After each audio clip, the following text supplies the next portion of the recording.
वक्रतुंड महाकाय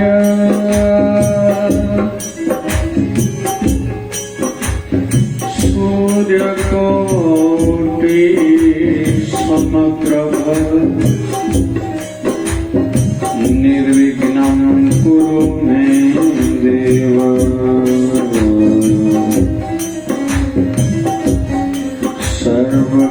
सर्वकार्येषु सर्वदा श्री कृष्णाय वासुदेवाय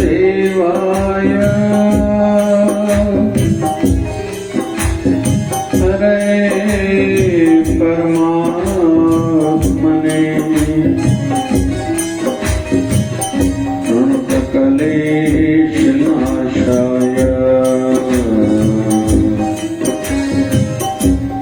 गोविन्दाय नमो नमः।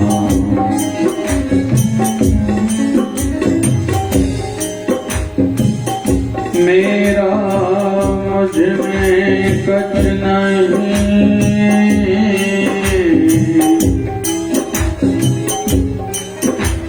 जो कुछ है सो तो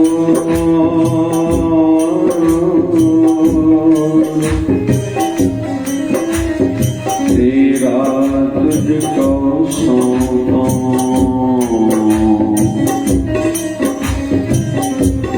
क्या लागत है मोर,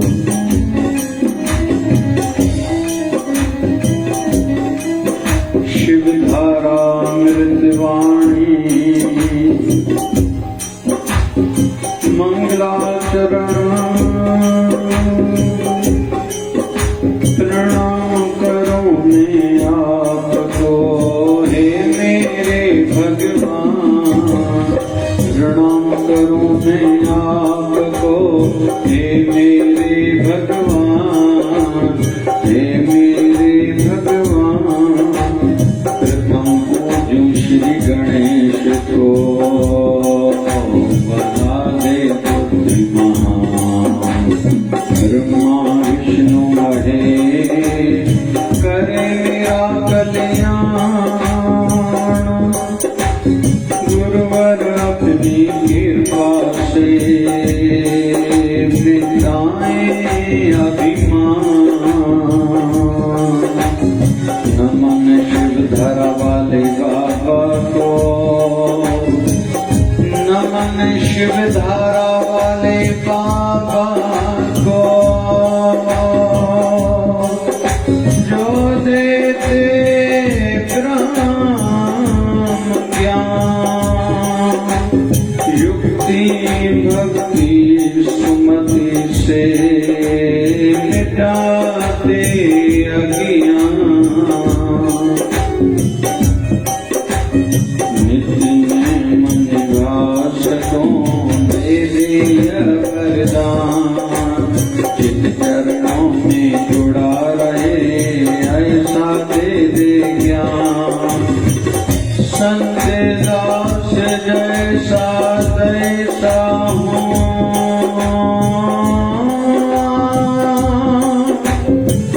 संत दास जैसा तैसा हूँ। मैं बालक नादान,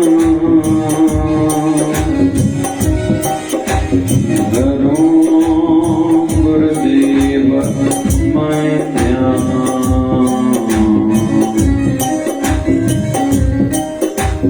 विनती स्वीकार करो, करो गुरुदेव मैं ध्यान। विनती स्वीकार करो, विनती स्वीकार करो।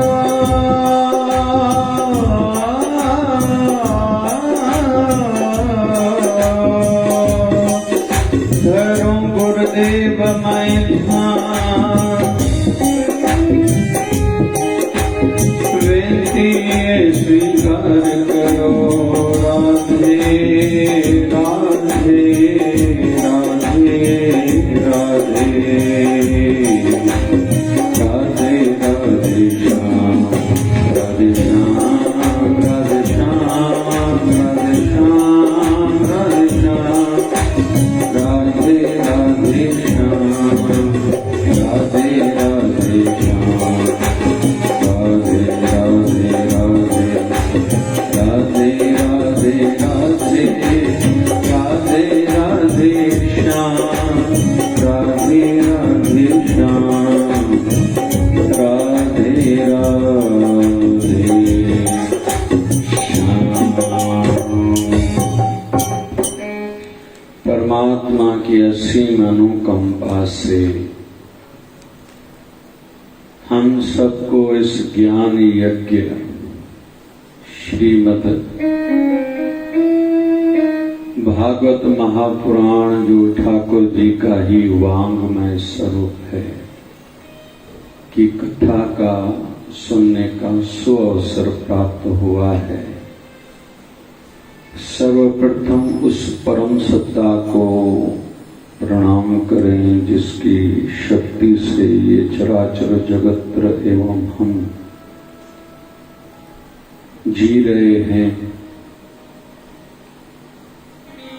ठाकुर जी के श्री चरणों में भी प्रणाम करते हैं क्योंकि ठाकुर जी की ही कृपा से हम सबका उद्धार सुधार संभव है। राधा रानी के श्री चरणों में भी प्रणाम करते हैं क्योंकि कहते हैं जिनके ऊपर राधा रानी प्रसन्न हो उनको ही ठाकुर जी सहजता से मिल जाते हैं। वृंदावन धाम ठाकुर जी का घर माना जाता है जहाँ ठाकुर जी का वाक्य है मेरा सदा वास है वहाँ। ऐसे वृंदावन धाम को भी प्रणाम करते हैं। सुखदेव जी महाराज जिन्होंने कृपा करी इस कथा का रसपान कराया था और 7वें दिन अमरता का अनुभव सुखदेव राजा परीक्षित को कराया था। ऐसे सुखदेव जी महाराज के श्री चरणों में भी प्रणाम करते हैं।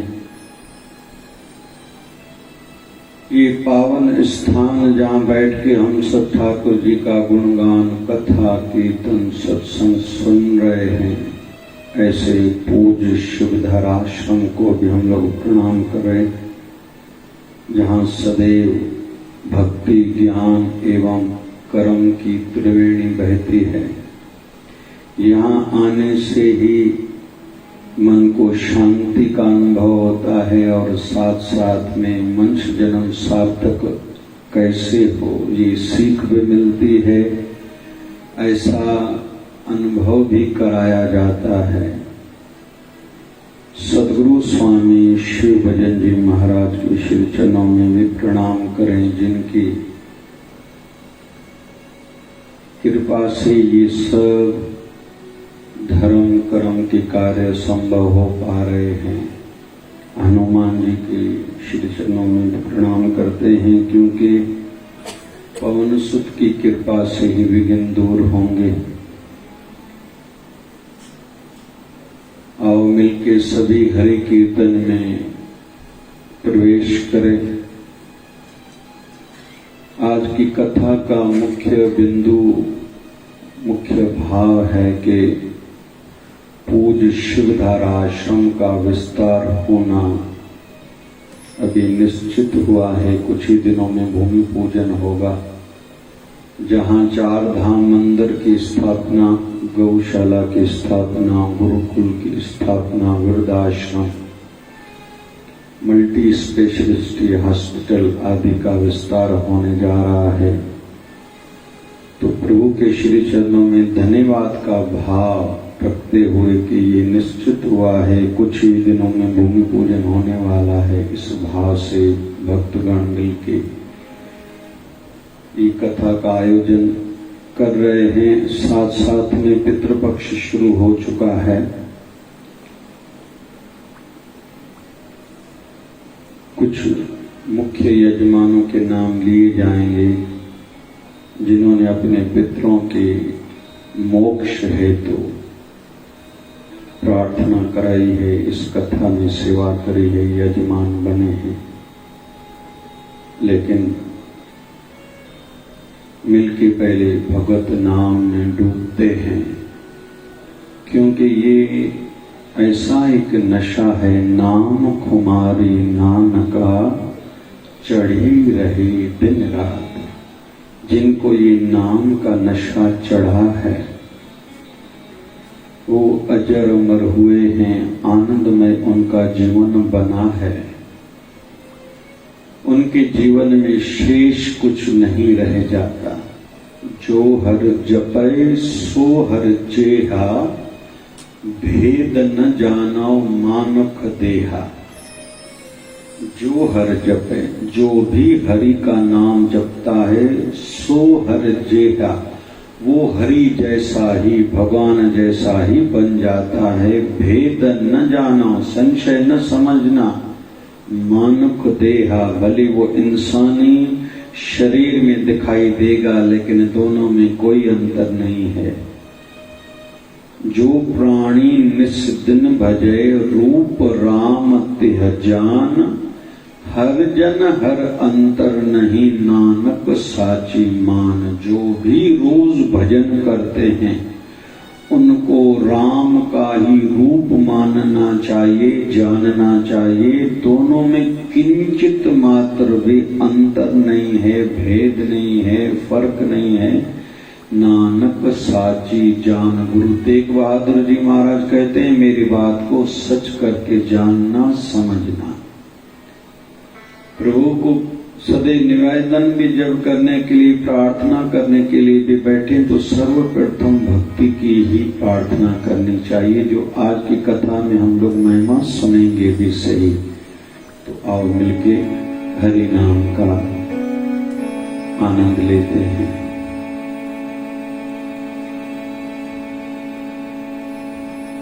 गोविंद हरे गोपाल हरे,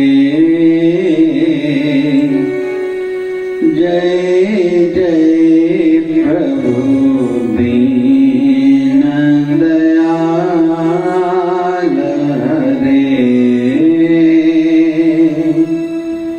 जय जय प्रभु दीन दयाल हरे। गोविंद हरे गोपाल हरे, जय जय प्रभु दीन दयाल हरे, जय जय प्रभु दीन दयाल हरे। गोविंद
भगवान की जय हो। बोलिए भागवत भगवान की जय हो। सद्गुरु स्वामी शिव भजन जी महाराज की जय हो। आयुलाल सधे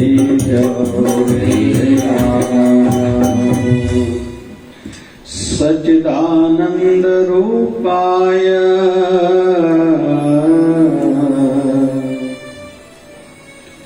सच्चिदानंद रूपाय विश्वोत्पत्त्यादि हेतवे तापत्रय विनाशाय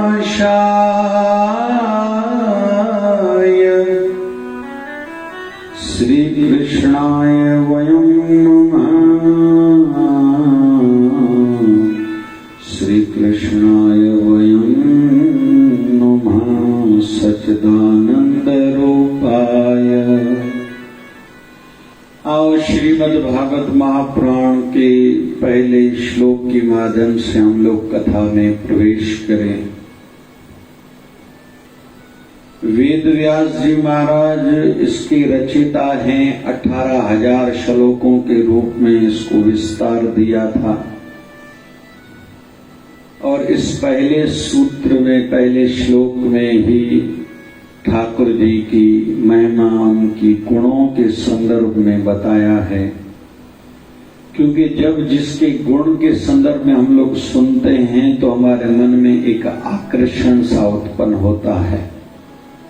हम जहां के लिए भी जिस वस्तु या व्यक्ति के संदर्भ में सुनते हैं तो मन में आकर्षण उत्पन्न होता ही है। इसको हम लोग देखें और जानें और इसके नजदीक जाएं, लाभ प्राप्त करें आदि। सच्चिदानंद रूपाय परमात्मा का स्वरूप क्या है, हमें वेद व्यास जी महाराज इस पहले श्लोक के माध्यम से समझा रहे हैं, जिसका नाम ही है सत्य, चित्त और आनंद। ये उनके स्वरूप हैं। सत्य का अर्थ है जो कभी परिवर्तन में न आए। हम और हमारा ये पूरा जीवन, हमारा संसार परिवर्तनशील है। अभी तो साइंस भी मान रही है कि जो चीज परिवर्तन में है वो नाशवंत है, लेकिन परमात्मा अविनाशी है। वो जिनको बाबा नानक ने अजूनी कहा है, सैभंग कहा है, जो योनियों में नहीं आता और जो स्वयं हो, जिसको और किसी ने उत्पन्न नहीं करा। तो परमात्मा है सत्य, जो परिवर्तन से दूर है। हम सब परिवर्तन के अंदर हैं, जिसको बाबा नानक ने अकाल मूर्त कहा है। परमात्मा है अकाल मूर्त, हम हैं काल मूर्त। काल के समय के अधीन है। कल तक हमारा शरीर बचपने की अवस्था में था, फिर हम यौवन को प्राप्त हुए, फिर हम में से कोई वृद्ध हो चुका है। ये परिवर्तन है। काले बालों में से अभी सफेद बाल होना प्रारंभ हो चुके हैं। ये परिवर्तन है। आंखों की ज्योति आयु बढ़ने के साथ कम होने लगी है। ये परिवर्तन, ये बदलाव है। तो जिसमें बदलाव है, परिवर्तन है, वो नाशवंत है, लेकिन परमात्मा है सत्य। इस परिवर्तन से, बदलाव से दूर है और उसका ही सहारा लेना चाहिए। उसका आश्रय जब कोई लेगा वो भी सदा के लिए सत्य ही हो जाएगा। जैसे युगों युगों से ऋषियों मुनियों ने, जिन्होंने उस सत्य स्वरूप परमात्मा का ध्यान करा, भजन करा, वो अजर अमर हुए हैं और आगे भी रहेंगे। युगों युगों तक उसका नाम लिया जाएगा, वो कभी खत्म नहीं होंगे। उसके विपरीत कई बड़ी बड़ी हस्तियां संसार में आए, कोई राजा आए, महाराजा आए, सम्राट आए। आज उनके नाम संसार भूलता जा रहा है। किसी भी क्षेत्र में किसी ने कोई बड़ा काम किया है तो संसार उसको ज्यादा समय तक याद नहीं रखता, लेकिन जिन्होंने भी तपस्या करी है, भक्ति करी है, कुछ विशेष करा है, वो संसार में सदा के लिए अजर अमर हो गए हैं। क्यों? क्योंकि उन्होंने सत्य का सहारा लिया था, सत्य को जीवन का आधार बनाया था। हम सब के जीवन में से कोई पूछे आपका बचपना कब पूरा हुआ, किस दिन पूरा हुआ, नहीं बता सकते। किस हफ्ते पूरा हुआ, किस महीने, किस साल आप बचपन को छोड़ के जवान बने, कोई नहीं बता सकता। लेकिन ये पक्की बात है, हम परिवर्तन वाले जीवन में हैं। तो परमात्मा है सत्य, जो इससे परे है, और उसका दूसरा गुण है चित्त, मतलब प्रकाशमय। हम सबके जीवन में अंधकार है, या भले सूर्य की रोशनी में हम लोग दिन में तो प्रकाश में हैं, लेकिन सूर्य ढलते ही हम लोग अंधेरे में फिर से आ जाते हैं। मतलब फिर से परिवर्तन है हमारे जीवन में, लेकिन परमात्मा चित्त मतलब प्रकाशमय है। तीसरा उसका गुण है आनंद। वो आनंद से भरा हुआ है। संसार में हम लोग आनंद शब्द इस्तेमाल करते हैं कभी कभी कि भाई भोजन अच्छा खाया, आनंद आ गया, आज कुछ अच्छा देखा, आनंद आ गया, कहीं घूमने गए थे, मनपसंद स्थान पर गए थे, आनंद आया। हालांकि वो आनंद नहीं है, वो सुख है। इंद्रियां हमारी जितनी भी हैं, सेंसेस हैं, उनके जो भी विषय हैं, सब्जेक्ट हैं, काम हैं, वो मन के अनुसार होते हैं, तो उसको हम लोग सुख समझते हैं। सुख की अनुभूति हो गई, आज मेरे मन की पसंद की रोटी मिल गई, पसंद की चाय मिल गई, अच्छी पिक्चर मैंने देख ली, अच्छा कोई संगीत सुन लिया, आज रुत अच्छी है, मौसम अच्छी है, मजा आ गया, तो इसको कहा जाता है सुख। और सुख कभी भी टेम्पररी, थोड़े समय के लिए रहता है। दूसरा होता है आनंद, जो परमात्मा से जुड़ने में, उसके नाम जपने में अनुभूति होती है, सत्संग कथा में जाने से, और वो आनंद रहता है, ज्यादा समय तक रहता है। और जैसे जैसे जिसके जीवन में भजन बढ़ता जाता है, भजनानंदी बनते जाते हैं, फिर तो वो ब्रह्म आनंद में समा जाते हैं, फिर परम आनंद को प्राप्त करते हैं। फिर उसमें बदलाव नहीं आता। जैसे कच्चे दूध में पानी मिलाएं, मिल जाएगा, अलग नहीं किया जा सकता, लेकिन उसी दूध को उबालें, उबालने के बाद रात को थोड़ी दही डालें, दही जमा ली, सवेरे मंथन किया, माखन निकला, उस माखन को पानी में डालें, तो वो माखन कभी भी पानी में मिक्स नहीं होता, अलग रहता है, तैरता है, उसका अलग एक अस्तित्व बन जाता है। वैसे ही जो लोग भक्ति करते हैं, उनके जीवन में जब आनंद आता है, तो वो संसार में रहते तो हैं, संसारियों जैसे लगते हैं, लेकिन वो वैसे होते नहीं हैं। वो अलग एक अपनी दुनिया बन जाते हैं। तो परमात्मा का नाम है सच्चिदानंद रूपाय। परमात्मा का नाम सत्यचित आनंद स्वरूप है। तापत्रय विनाशाय। और परमात्मा जो आदि देहिक, देविक और भौतिक तीन प्रकार की ताप हैं। आजकल शरीर का रोग भी बच्चा हो, बूढ़ा हो, नर हो या नारी हो, लगभग सब किसी को है। पहले के जमाने में आयुर्वेदिक ग्रंथों में हम लोग देखेंगे कि मानसिक रोगों के उपाय नहीं हैं। क्यों? पहले नहीं होते थे, लेकिन अभी ज्यादा है। सब किसी को है। बच्चों में भी डिप्रेशन बढ़ रहा है, पढ़ाई को लेके विशेष तौर पर। धन की तकलीफ भी सब किसी को है। हर किसी को लगता है मेरे पास धन कम है। और मन की तकलीफें भी सबको है। देहिक भी है, भौतिक भी है और दैविक भी तकलीफें हैं। आध्यात्मिक वैसे भी आपदाएं, रुकावटें कई हैं जिसके कारण हम सबकी भक्ति नहीं बढ़ रही है, आध्यात्मिक उन्नति हम लोग नहीं कर पा रहे हैं। तो इन सब प्रकार के ताप को निवारण करने वाले हैं परमात्मा। ऐसे श्री कृष्ण को हमारा प्रणाम है। थोड़ा आगे बढ़ते हैं, जहां सुखदेव जी महाराज की संक्षिप्त जीवन चरित्र के संदर्भ में वर्णन है। जब उनका जन्म हुआ था, मां के गर्भ से निकलते ही वो जंगल की ओर जा रहे थे, तो उनके पिताजी उनके पीछे पीछे आ रहे थे और उनके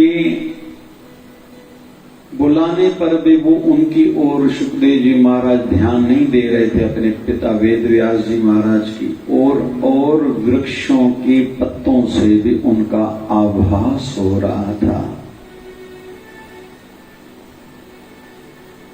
और आगे थोड़ा वर्णन आता है सुखदेव जी महाराज के संदर्भ में।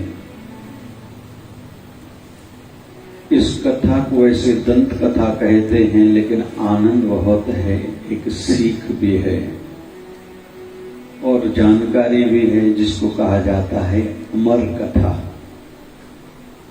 एक बार कहते हैं ब्रह्मलोक में देवताओं की सभा लगी, जहां कई प्रकार के देव आए, यक्ष आए, गंधर्व आए, ऋषि आए, मुनि आए और चर्चा चली। विषय था कि इन तीनों लोकों में 14 भवनों में अमूल्य वस्तु, कीमती वस्तु क्या है। हर किसी ने अपनी अपनी मति, अपनी अपनी अनुभूति के आधार पर बात रखी। किसी ने कहा चांदी मूल्यवान है, किसी ने कहा नहीं उससे मूल्यवान ज्यादा सोना है, किसी ने कहा नहीं उससे महंगा भी हीरा रहता है, आदि आदि आदि चर्चाएं चलने लगी। फिर ब्रह्मा जी ने पूछा कि भैया दुर्लभ वस्तु कौन सी है, ये तो सुलभ है, बहुतों के पास होता है। तो ऋषियों ने कहा वो है सच्चा प्रेम, निस्वार्थ प्रेम, जो स्वार्थ रहित प्रेम है। फिर विषय चला कि वो है कहां।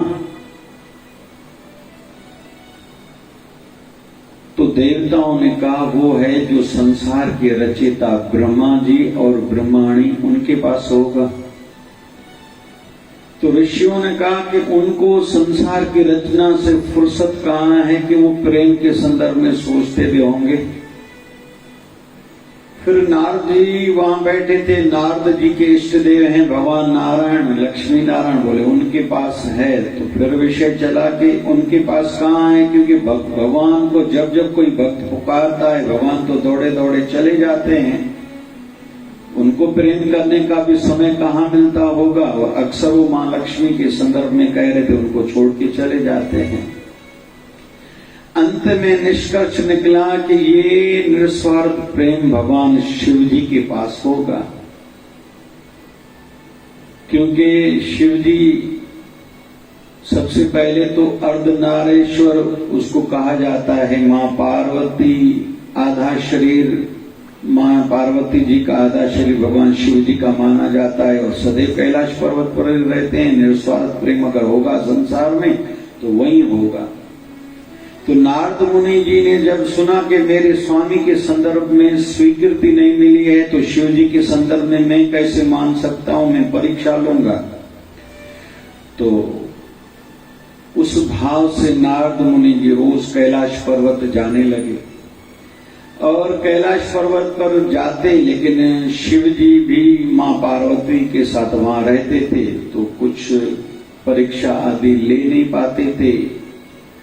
एक दिन कई दिनों के बाद इनको अवसर मिला कि शिव जी कहीं कार्यवश कहीं गए हुए थे, मां पार्वती अकेली बैठी हैं और मां पार्वती नारद जी को अपना गुरु मानती हैं। तो नारद जी जब गए तो उन्होंने प्रणाम किया, आने का कारण पूछा तो नारद जी ने कहा कि नहीं, कोई विशेष भगवान शिव जी में व्यक्तिगत काम था। तो मां पार्वती कहती शिव जी मुझसे कुछ छुपाते नहीं है, जो भी काम है आप मुझसे भी कह सकते हो। तो नारद जी कहते हैं कि कुछ कुछ व्यक्तिगत विषय में रहते हैं। तो भगवान मां पार्वती कहती व्यक्तिगत मुझसे कुछ छुपा हुआ तो शिव जी का है ही नहीं, उनका व्यक्तिगत कुछ जीवन कुछ है ही नहीं, जो भी है मेरे साथ वो बांटते रहते हैं, अपने विचार सब बताते रहते हैं। तो नारद जी कहते हैं अगर वो आपसे सच्चा प्रेम करते होंगे तो उन्होंने कभी आपको अमर कथा के संदर्भ में सुनाया होगा। तो मां पार्वती कहती ये अमर कथा क्या है? तो नारद जी ने कहा मैंने तो आपको पहले भी कहा कि व्यक्तिगत काम है, क्योंकि शिव जी ये अमर कथा उसको बताते हैं जिनके साथ उनका प्रेम है। तो मां पार्वती को थोड़ा अच्छा नहीं लगा। नारद मुनि जी ने देखा ये मेरा काम हो गया, नारद जी वहां से चले गए। मां पार्वती अभी बैठी हैं। थोड़े समय के बाद भगवान शिव जी आते हैं, रूठी रूठी सी हैं, उदास उदास सी हैं, थोड़ा गुस्सा क्रोध भी है। तो शिव जी का स्वागत सत्कार नहीं किया, क्योंकि हर नारी का ये धर्म बनता है, विशेष तौर पर पुरुष दिन भर मेहनत करके जब शाम को घर लौटे तो उनका सत्कार स्वागत करना या पानी का गिलास देना या स्वास्थ्य आदि के संदर्भ में पूछना, मूड देखना, उनका मूड कैसा है आदि आदि आदि, ये सब स्त्रियों का धर्म माना जाता है और होना चाहिए। लेकिन मां पार्वती तो रूठी रूठी गुस्से गुस्से में हैं। शिव जी आते ही जान गए कि घर की व्यवस्था कह रही है कि आज सब ठीक नहीं है। जैसे सवेरे के समय में मर्द को बाहर जाने की जल्दी रहती है तो उस समय उनका मूड ठीक नहीं रहता, और शाम को मर्द जब घर आते हैं तो देखा जाता है माताओं का मूड ठीक नहीं रहता, क्योंकि अभी उनका समय रहता है। तो शिव जी भी जान गए कि ये समय मेरा नहीं है, उनका है। तो अभी बात निकाली कि गणेश कार्तिक कहाँ गया है, दोनों कहाँ गए हैं? तो मां पार्वती कहते मैं उनके पीछे पीछे घूमती रहती हूँ, क्या खेल रहे होंगे कहीं? अभी शिव जी ने थोड़े समय के बाद कहा कि मेरी भांग की व्यवस्था क्या है? तो मां पार्वती कहती बस मुझे काम ही यही है, एक कहता है तुम्हारा बेटा कि लड्डू बनाओ, दूसरा बेटा कहता है कि खीर बनाओ, आप कहते हो मेरे लिए भांग बनाओ, बस मुझे यही काम करना है, इसलिए आप मुझे विवाह करके अपने घर लाए थे, बस काम ही लेना था मुझसे। शिव जी जान गए, क्योंकि वातावरण के अनुसार समझदार लोग चलते हैं और ऐसा होना भी चाहिए। भगवान को बाहर ढूंढने के लिए बहुत लोग जाते हैं, जाना चाहिए, लेकिन भगवान का सच्चा मंदिर तो हमारा मन ही है। भगवान हमारे मन में ही रहते हैं, हमारे दिल में ही रहते हैं। बस ये थोड़ा भाव मन में आ जाए ना कि दिल हमारा साफ हो, उलझनों से रहित हो, और थोड़ी थोड़ी बात में रूठना झगड़ना इसको हम छोड़ते जाएं ना तो आनंद कोई बहार नहीं है। अब ऐसा कुछ गुनगुनाते हैं। दिल के मंदिर है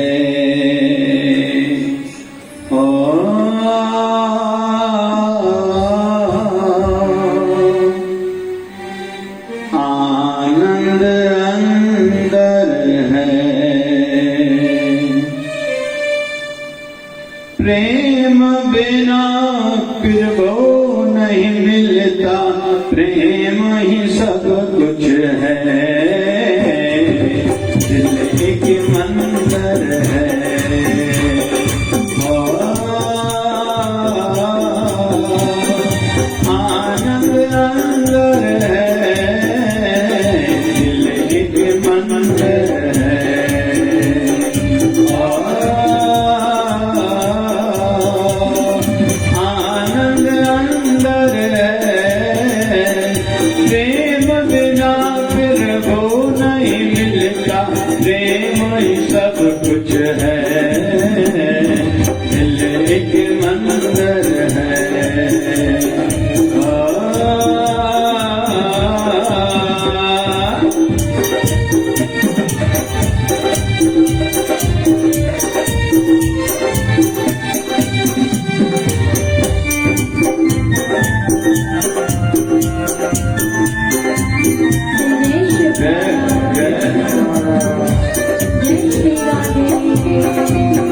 जिसने प्रभु से लगन लगाई उसकी नैया पार लगाई।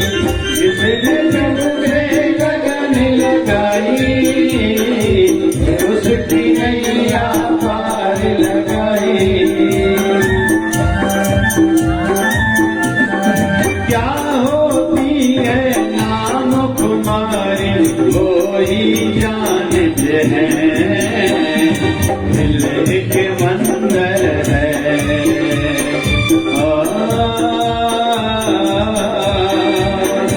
आनंद अंदर है। दिल के मंदिर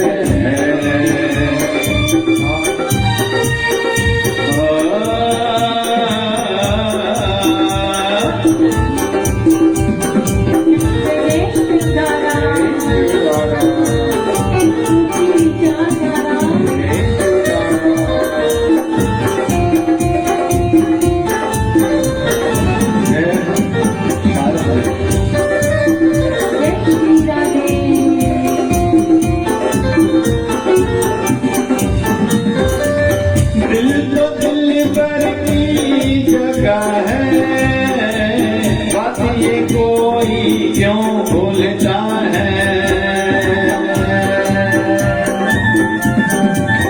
दिल तो दिल भर की जगह है। बात ये कोई क्यों भूलता है। जो न बिताए दिल भर को जीवन खोता है। दिल के मंदिर है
वो दीवाने हैं।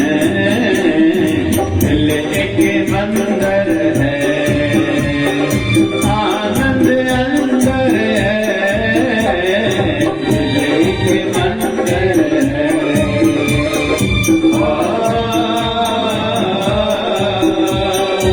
आनंद अंदर है। प्रेम बिना फिर वो नहीं मिलता। प्रेम ही सब कुछ है। दिल एक मंदिर है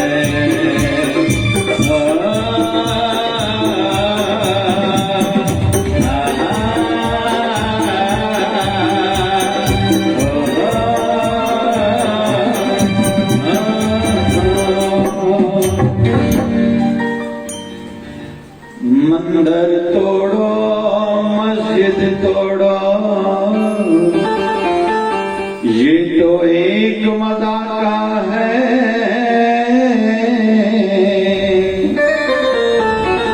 पर किसी का दिल न तोड़ो ये घर खास खुदा का है। कहते हैं कि किसी के दिल को तकलीफ देना तकलीफ पहुंचाना पाप है। लेकिन ये भी कभी नहीं भूलना चाहिए खुद के मन को दुखी रखना भी पाप ही है। क्योंकि हमारे सबके अंदर में मन मंदिर में उस मालिक का उस परमात्मा का वास है। उस माधव का उसी मधुसूदन का वास है। मां पार्वती उदास हैं, क्रोधित हैं। शिव जी कहते हैं क्या ऐसा हुआ? शिव जी ने थोड़ा ध्यान धर के देखा कि नारद जी हमारे घर आए थे। समझ गए? क्योंकि कोई कोई ऐसा रहता है कि हमारे घर में आते ही सब काम बना के जाता है, और जिनके पास थोड़ा समय भी ज्यादा रहता है, अपनी ओर से थोड़ा दानी भी रहते हैं, मिर्च मसाला मिक्स करके बातों को बढ़ा चढ़ा करके अपना काम करके चले जाते हैं। और हम सबको सदैव इस संदर्भ में जागृत रहना चाहिए। हमारे सद्गुरुदेव भगवान सद्गुरु स्वामी शिव भजन जी महाराज कहा करते थे, आंखों देखी कानों सुनी बातों पर भी विश्वास नहीं करना चाहिए, पहले विचार करना चाहिए। जरूरी नहीं है मैंने जो देखा, जैसा मैंने समझा वैसा ही हो। कोई पुरुष स्त्री आपस में बात कर रहे हैं, हमने दूर से देखा, हो सकता है वो भाई बहन हो, जरूरी थोड़ी कि उनका गलत रिश्ता होगा आपस में। तो ये कभी भी भूलना नहीं चाहिए। और कोई भी आगे कुछ भी बताए तो एकदम विश्वास करके अपने स्वर्गमय वातावरण को नर्क जैसा नहीं बनाना चाहिए। ये नासमझी होगी, ये नादानी होगी। तो मां पार्वती को कहते हैं भगवान शिव जी क्या हुआ ऐसा जो तू उदास हताश क्रोधित बैठी है? तो मां पार्वती कहती ये अमर कथा क्या है?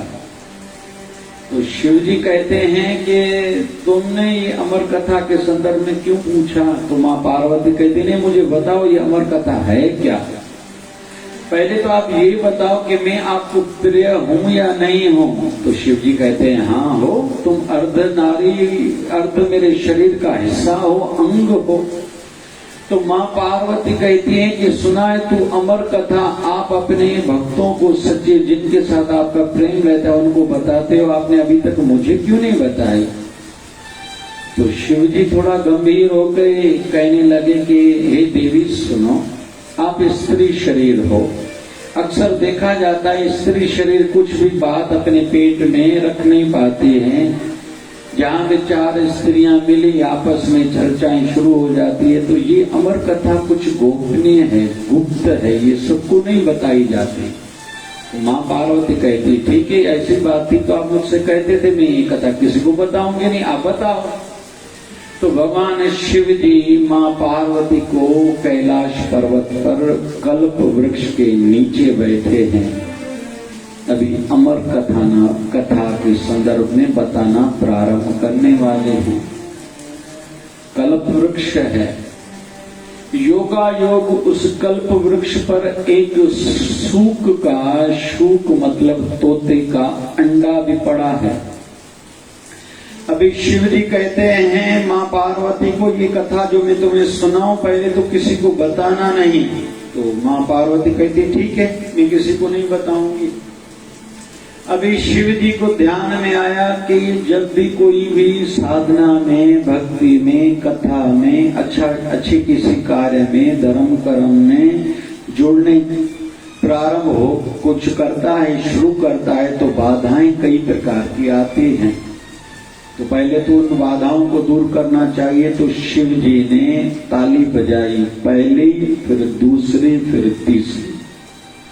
पहली ताली के माध्यम से वहां जीव जंतु जितने थे जैसे वो उड़ जाए, कोई सुने नहीं। और हम लोग आध्यात्मिक दृष्टि से देखें तो बाहर के उल्टी विचार जब भी होते हैं तो भक्ति, साधना, कथा, सत्संग में जब बैठने के लिए जाएं, बाहर का वातावरण अनुकूल बनाएं। छोटे छोटे जो उल्टे विचार चल रहे होते हैं उसके निवारण हेतु या तो जल्दी कुछ करें, जैसे रोटी खा के, कुछ खा पी करके फिर साधना में बैठें कि भूख न सताए, प्यास न सताए आदि। बाधा दूसरी नींद भी रहती है। बहुतों को कथा में, सत्संग में ऐसे गोली लेके भी रात को नींद नहीं आती, लेकिन कथा में, सत्संग में बहुतों को नींद आने लगती है। और इसके संदर्भ में भी कहते हैं कि जब राम रावण की युद्ध चल रही थी, कुंभकर्ण की मृत्यु हुई, तो उसकी धर्मपत्नी निद्रा देवी राम जी के पास आई थी कि आपने मेरे पति का वध किया है, अभी मैं बदला लूंगी, लेकिन लूंगी आपके भक्तों से। तो राम जी को कहती है कि जब भी आपकी कथा सत्संग के लिए कोई भजन के लिए बैठेगा, उसके ऊपर मैं आक्रमण करूंगी, अटैक करूंगी। तो राम जी ने कहा आप भले अटैक करना, आक्रमण करना, लेकिन उनके ऊपर जो सच्चे दिल से न बैठे हों, सच्चे भाव से न बैठे हों। तो कथा में, सत्संग में बहुत लोग जो इधर उधर देखते रहते हैं, टाइम देखते रहते हैं, खुजली करते रहते हैं, बार बार आसन बदलते रहते हैं, तो निद्रा देवी उनके ऊपर अपना आक्रमण प्रहार करती हैं, उनको नींद की झपकी जरूर आ जाती है, भले घर रात को गोली लेने के बाद भी उनको नींद न आती हो। तो शिव जी ने फिर दूसरी ताली बजाई, तो शिव जी का जो त्रिशूल है वो परिक्रमा कैलाश पर्वत पर करके आया 3 बार के, कोई बैठा तो नहीं है जो लोग कोई कथा में बाधा न डाले। शिव जी ने तीसरी ताली बजाई तो अनुकूल वातावरण बना, ठंडी ठंडी हवाएं चलने लगी, सुगंधित वातावरण बन गया, खुशबू आ रही थी। इसको हम लोग इस प्रकार से भी ले सकते हैं कि जब भी सत्संग के लिए, कथा के लिए या साधना के लिए, भक्ति के लिए बैठे, तो आसन जहाँ जिसमें बैठे वो अनुकूल वातावरण हो, न ज्यादा गर्मी हो, न ज्यादा ठंडी हो, जैसे हमारा मन भक्ति में लगे। यहाँ ये भी इस प्रकार का संकेत भी हम लोग मान सकते हैं। अभी शिव जी आंखें बंद करने वाले हैं तो कह रहे हैं, हे पार्वती सुनो, अभी मैं कथा में प्रवेश करूंगा, अमर कथा जब सुनाना प्रारंभ करूंगा तो मेरी वृत्ति लग जाएगी। क्योंकि कोई भी अपने इष्ट देव के या अपने गुरुवर के संदर्भ में कुछ कहता है तो सीधी बात है मन में आनंद उत्पन्न होता है, तो बाहर की सुध बुध नहीं रहती। तो पार्वती सुनो, जब मैं कथा कहना प्रारंभ करूं मेरी आंखें बंद हो जाएगी, तुम पीछे पीछे थोड़ा आवाज देते रहना कि जैसे तुम कथा सुन रही हो, तो हूं करते ही भले रहना। तो मां पार्वती ने कहा ठीक है। इधर शिव जी ने अमर कथा कहना प्रारंभ करे, आंखें बंद हो गई। उधर योगायोग उस कल्प वृक्ष पर जो शुक अंडा पड़ा था, एक तोते का अंडा पड़ा था, वो फूट गया, उसमें से एक शुक बालक का जन्म हुआ, मतलब एक तोते का, छोटे बच्चे का जन्म हुआ। और तोते का एक स्वभाव रहता है, जो भी सुनता है वो बार बार रिपीट करता है।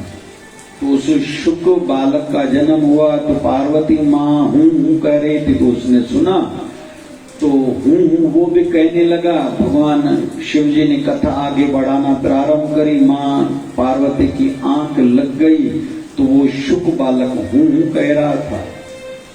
थोड़े समय के बाद भगवान शिव जी ने आंखें खोली और पूछने लगा, पार्वती ये कथा तूने सुनी, कैसी लगी, समझ में आई? तो देखते क्या है कि मां पार्वती तो सोई हुई है।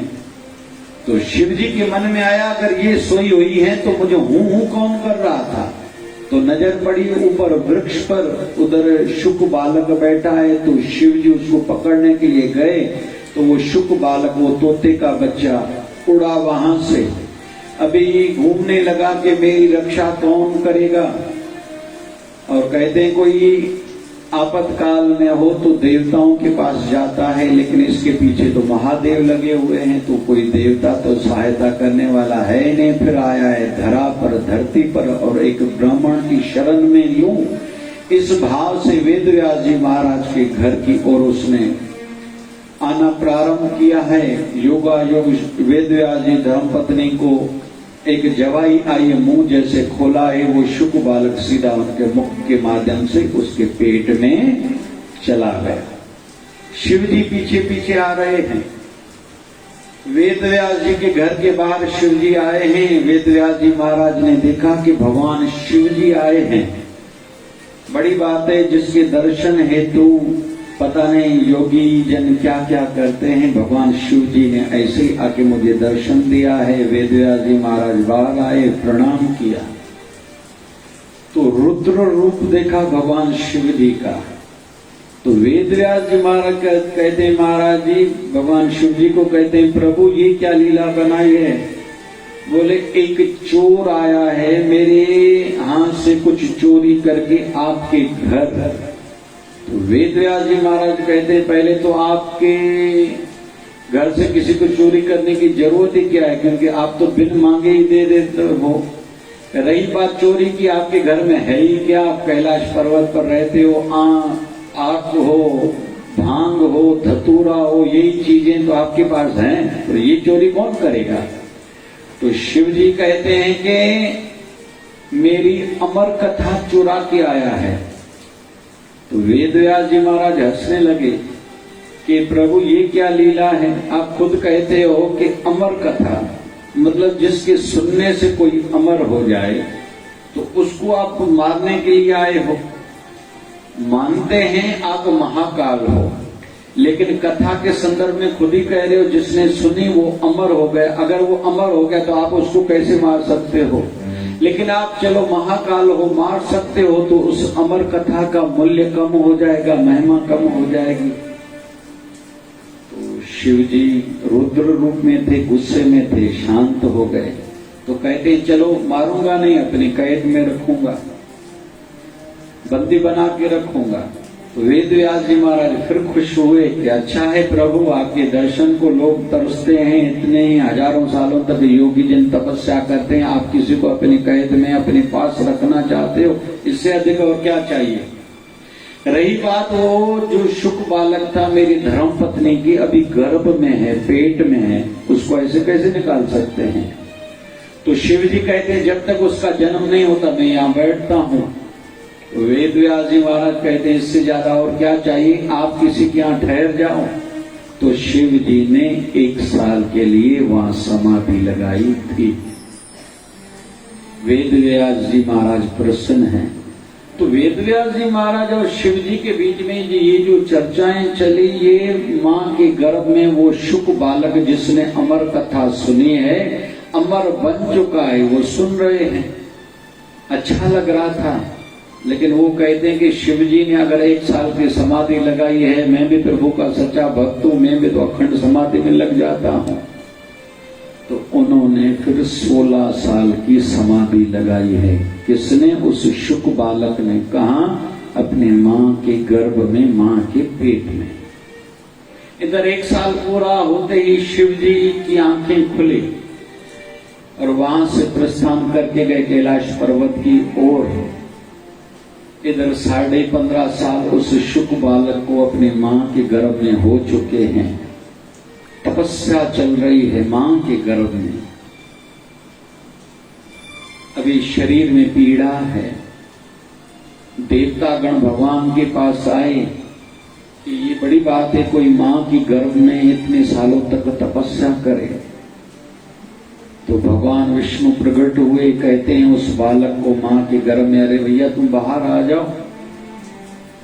तो वो बालक कहता है कि आपकी माया है मोहिनी, सबको उलझा देती है, अटका देती है, भरमा देती है, भटका देती है, मुझे नहीं आना बाहर। तो भगवान कहते हैं नहीं, मेरी माया में आनंद वे है। तो वो बालक कहता है माँ के गर्भ से, वही तो कहता हूँ, यहाँ जो आता है कहीं नहीं कहीं उलझ जाता है, मुझे नहीं आना, मैं माँ के गर्भ में ही खुश हूँ, यहाँ मेरी साधना चल रही है। तो भगवान ने कहा नहीं, मैं वचन देता हूँ तुम संसार में आओ, लेकिन संसार की माया तुम पर प्रभाव नहीं डाल पाएगी। ऐसे ही वेदव्यास जी महाराज ने भी कहा बाहर आ जाओ, मेरी धर्मपत्नी के शरीर को पीड़ा है। तो ठीक 16वें साल प्रभु ने एक क्षण के लिए उस माया का प्रभाव रोक दिया है। इतने में सुखदेव जी महाराज ने जन्म लिया है। बोलिए सुखदेव जी महाराज की। और जन्म लेते ही जंगल की ओर प्रस्थान करते हैं। पीछे पीछे उनके पिताजी आ रहे हैं। तो ये सब प्रभाव उस अमर कथा के सुनने का है जो हमने कथा सुनी। प्रभु कृपा करे। अभी हम लोग आगे बढ़ते हैं। वर्णन आता है नैमिषारण्य क्षेत्र में। कहते हैं कलयुग के जो कुल हमारे 4 धाम हैं, बद्री नारायण धाम माना जाता है सतयुग का धाम, रामेश्वरम धाम माना जाता है त्रेता युग का धाम, द्वारका धाम माना जाता है द्वापर युग का, और कलयुग का धाम माना जाता है जगन्नाथ जी का। जगन्नाथ धाम कलयुग का धाम है। वैसे ही हमारे 68 तीर्थ हैं। कलयुग का जहां प्रभाव नहीं पड़ता उस क्षेत्र का नाम है नैमिषारण्य, जो यूपी लखनऊ से आगे है 90 किलोमीटर। तो नैमिषारण्य क्षेत्र में ही सूत जी की पीठ भी है और वेदव्यास जी महाराज की पीठ भी है, और कहते हैं दुनिया की पहली सत्यनारायण कथा भी वहीं हुई है। तो एक बार नैमिषारण्य क्षेत्र में सूत जी 88,000 ऋषियों के साथ बैठे हैं। उन 88,000 ऋषियों में जो बड़े ऋषि हैं उनको कहा जाता है शौनक। तो शौनक देव उनका नाम है, इसलिए कहा जाता है शौनक आदि ऋषि। तो एक बार शौनक आदि ऋषि बैठे हैं, सूत जी से निवेदन करते हैं कि कलयुग में बड़े बड़े रोग हैं, तन के रोग, मन के रोग, माया का जाल है, इसमें छूटने का या कल्याण का मार्ग क्या है, कृपा करके आप बताओ। क्योंकि ये जो काल है ना, समय, काल, मृत्यु हर किसी को सर्प की भांति मुंह ऐसे खोल के बैठा है, हर किसी को निगलना चाहता है और हर किसी पर उसका प्रभाव है ही है। आयु भी है कलयुग में थोड़ी। तो यहाँ कल्याण का मार्ग क्या होगा, सुरक्षा का मार्ग क्या होगा, कृपा करके आप बताइए। कोई बालक जन्मा है, वो बड़ा होगा या नहीं इसकी कोई गारंटी नहीं है, होगा या तो नहीं होगा।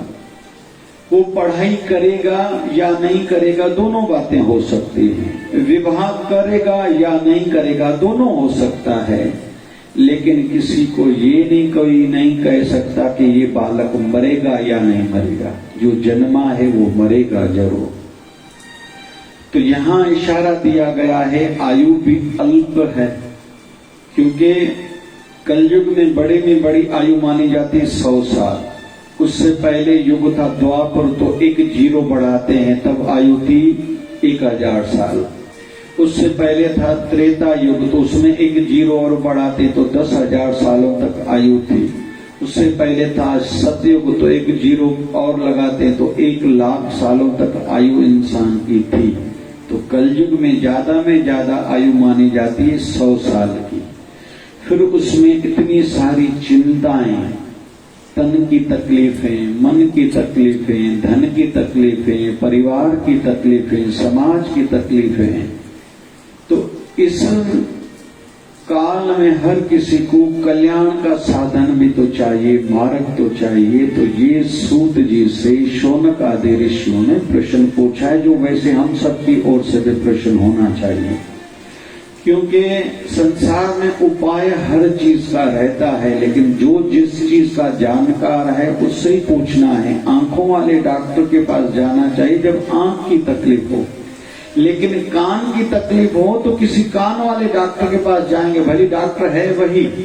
एक वेटनरी डॉक्टर भी रहता है जो जानवरों की बीमारियों का इलाज करता है, तो उसके पास हम लोग थोड़ी जाएंगे कि हमारे पेट में दर्द है तो दवाई आप दे दो। तो थोड़ी समझ रखनी पड़ती है। तो जिसका जो जानकार हो उसके पास ही जाना चाहिए। तो सूत जी हैं बड़े ऋषि जो जानते हैं, और शौनक आदि ऋषियों ने भी ये समझा प्रश्न उससे पूछना चाहिए जो उस विषय में जानता हो, भली भांति समझाना भी जिनको आता हो, और सहजता, सरलता और सुलभता का कोई मार्ग बताए। तो सूत जी कहते हैं इस कली काल में अगर आप लोग कल्याण का मार्ग पूछते हो तो वो है भागवत कथा। और ये कथा सबको नहीं मिलती, कई जन्मों की पुण्य जब इकट्ठे होते हैं, किसी का भाग्य उदय होता है तो ही इस कथा का रसपान करने का सुअवसर किसी को मिलता है। क्योंकि सूत जी कहते हैं जब सुखदेव जी महाराज ये कथा राजा परीक्षित को सुनाने जा रहे थे तो स्वर्ग से सभी राजा उतर के धरती पर आए और अमृत कलश भी लाए। सुखदेव जी महाराज को कहते हैं कि ये कथा हमें दे दो, उसके बदले में भली अमृत कलश ले लो। रही बात आप कथा बताने जा रहे हो राजा परीक्षित को, जिसको तक्षक नाग आके डसेगा तो भले उसको डस जाए, लेकिन फिर ये अमृत पिएगा तो राजा परीक्षित अमर हो जाएगा। लेकिन तब सुखदेव जी महाराज ने देखा कि देवताओं के पास ऊपर के लोकों में तो विकल्प बहुत हैं, ये कथा का अमृत ने उनको कैसे दूं। रही बात वो जब भी चाहें ठाकुर जी के दर्शन हेतु भी जा सकते हैं। बड़े बड़े जो देवता हैं, इंद्र देवता हैं आदि, जो वामन देवता हैं, वायु देवता हैं, तो ये देवता कभी भी भगवान के दर्शन हेतु जाएं तो एक लोक से दूसरे लोग जा सकते, लेकिन धरती के व्यक्तियों के लिए तो उद्धार का, कल्याण का केवल मार्ग एक भागवत महापुराण है। इनको मैं दूं तो क्यों दूं? तो सुखदेव जी महाराज ने देवताओं ने मना करी है, तो देवताओं में से कहते हैं कि ब्रह्मा जी को थोड़ा अच्छा नहीं लगा, तो ब्रह्मा जी ने तारा जी के एक पल्लड़े में सभी शास्त्र रखे और वो अमृत कलश तक रखा, लेकिन दूसरे पल्लड़े में श्रीमद् भागवत महापुराण रखा। तो श्रीमद् भागवत महापुराण वाला पल्लड़ा भारी पड़ा और सब ऊपर हो गए। कहते हैं ये महिमा है श्रीमद् भागवत महापुराण की, और इतना सा फल है इस कल युग में कल्याण के मार्ग के संदर्भ में। और जो सुधार चाहता है, उद्धार चाहता है, भक्ति चाहता है, पापों से मुक्ति चाहता है, दुखों से मुक्ति चाहता है, तो उनके लिए ये कथा एकमात्र उपाय है कल युग में। ये श्रीमद् भागवत महापुराण की कथा के संदर्भ में महिमा कही है। अभी सूत जी से शौनकादि प्रश्न पूछते हैं कि ये कथा पहले भी किसने सुनी और किससे सुनी, मतलब किसने बताई और किसने पूछी। तो सूत जी महाराज कहते हैं पहली यही कथा सनकादिक ऋषियों ने नारद जी को कथा बताई थी। सनकादिक ये मानस पुत्र हैं भगवान ब्रह्मा जी के, सनक, सनंदन, सनातन और संत कुमार, ये 4 भाई हैं जिनकी आयु सदैव 5 साल की है। इन्होंने भक्ति करके भगवान से वरदान प्राप्त करा है कि इनके शरीर की आयु सदैव 5 साल रहेगी, क्योंकि 5 साल की आयु रहेगी तो माया का प्रभाव नहीं रहता। और दूसरा इनका एक अच्छा नियम है, एक भाई सदैव किसी न किसी पुराण की कथा कहता है, बाकी 3 भाई कथा सुनते हैं। फिर एक पुराण की कथा पूरी हुई तो दूसरा भाई दूसरे पुराण की कथा कहना प्रारंभ करता है। 3 भाई सुनते हैं, तो उनका काम ही केवल कथा कहना और सुनना है। और आयु सदैव उनकी 5 साल के बालक की जैसे वैसे हैं, तो दादाओं की भी दादा, हजारों लाखों साल उनके शरीर की आयु है, लेकिन वरदान प्राप्त करा है कि केवल हम लोग भजन में, कथा में, सत्संग में रहें और माया के प्रभाव से बचे रहें। इनका नियम भी बस यही है, कथा कहना और कथा सुनना। तो सूत जी महाराज कहते हैं कि पहले यही कथा इन्होंने नारद जी महाराज को कही थी। तो अभी प्रश्न आया कि नारद जी को क्यों कही?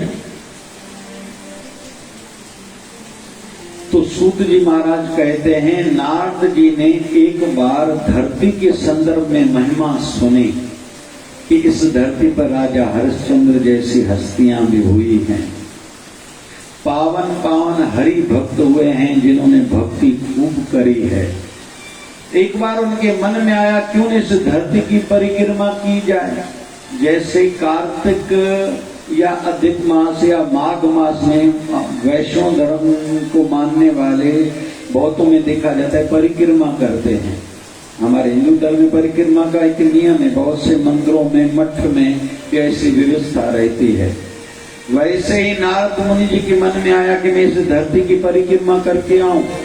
तो जब धरती पर आए, अलग अलग क्षेत्रों में दर्शन करने के लिए जब वो वृंदावन पहुंचे हैं तो देखते क्या है, एक बढ़िया सा आसन है जहां एक सुंदर यौवन अवस्था को प्राप्त एक स्त्री बैठी है और उनके सामने दो वृद्ध मूर्छित बेहोशी की अवस्था में पड़े हैं और वो स्त्री दुखी दिखाई दे रही है। नारद जी ने पहले तो उनकी ओर देखा, लेकिन सन्यासियों का धर्म नहीं बनता किसी स्त्री की ओर देखना या ज्यादा बात करना।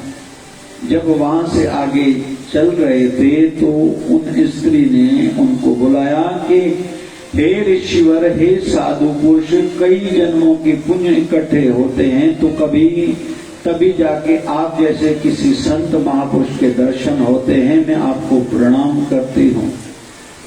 तो नारद मुनि जी पूछते हैं आप कौन हो और ये कौन है दो वृद्ध। तो वो स्त्री कहती है मैं हूँ भक्ति और ये मेरे दो बेटे हैं ज्ञान और वैराग्य। नारद जी को भी आश्चर्य हुआ है, ये कैसे हुआ, माँ किसकी जवान हो, बेटा दो बेटे हो वो वृद्ध हो। तो नारद मुनि ने कहा बताओ विस्तार से ये कैसे हुआ सब। भक्ति महारानी कहती है मेरा जन्म हुआ था दक्षिण में, कर्नाटक में मेरी परवरिश हुई, मैं बड़ी हुई, लेकिन जब मैं गुजरात आई वहां मैं वृद्ध हुई, खंड खंड हो गई। लेकिन जब मैं वृंदावन में पहुंची फिर से मेरी ये यौवन अवस्था मुझे प्राप्त हुई है, मैं जवान हुई हूं। तब नारद मुनि को कहने लगी है भक्ति महारानी के कलयुग का समय है, कोई ज्ञान वैराग्य को तो पूछता तक नहीं है। तो नारद जी ने प्रयास तो अपनी ओर से कहा, लेकिन वायदा करा कि मैं आपके इस दुख के निवारण के लिए कुछ न कुछ करूंगा। तो जब आगे बढ़े, जब हरिद्वार के क्षेत्र में पहुंचे तो वहां सनकादिक ऋषियों से उनकी भेंट हुई।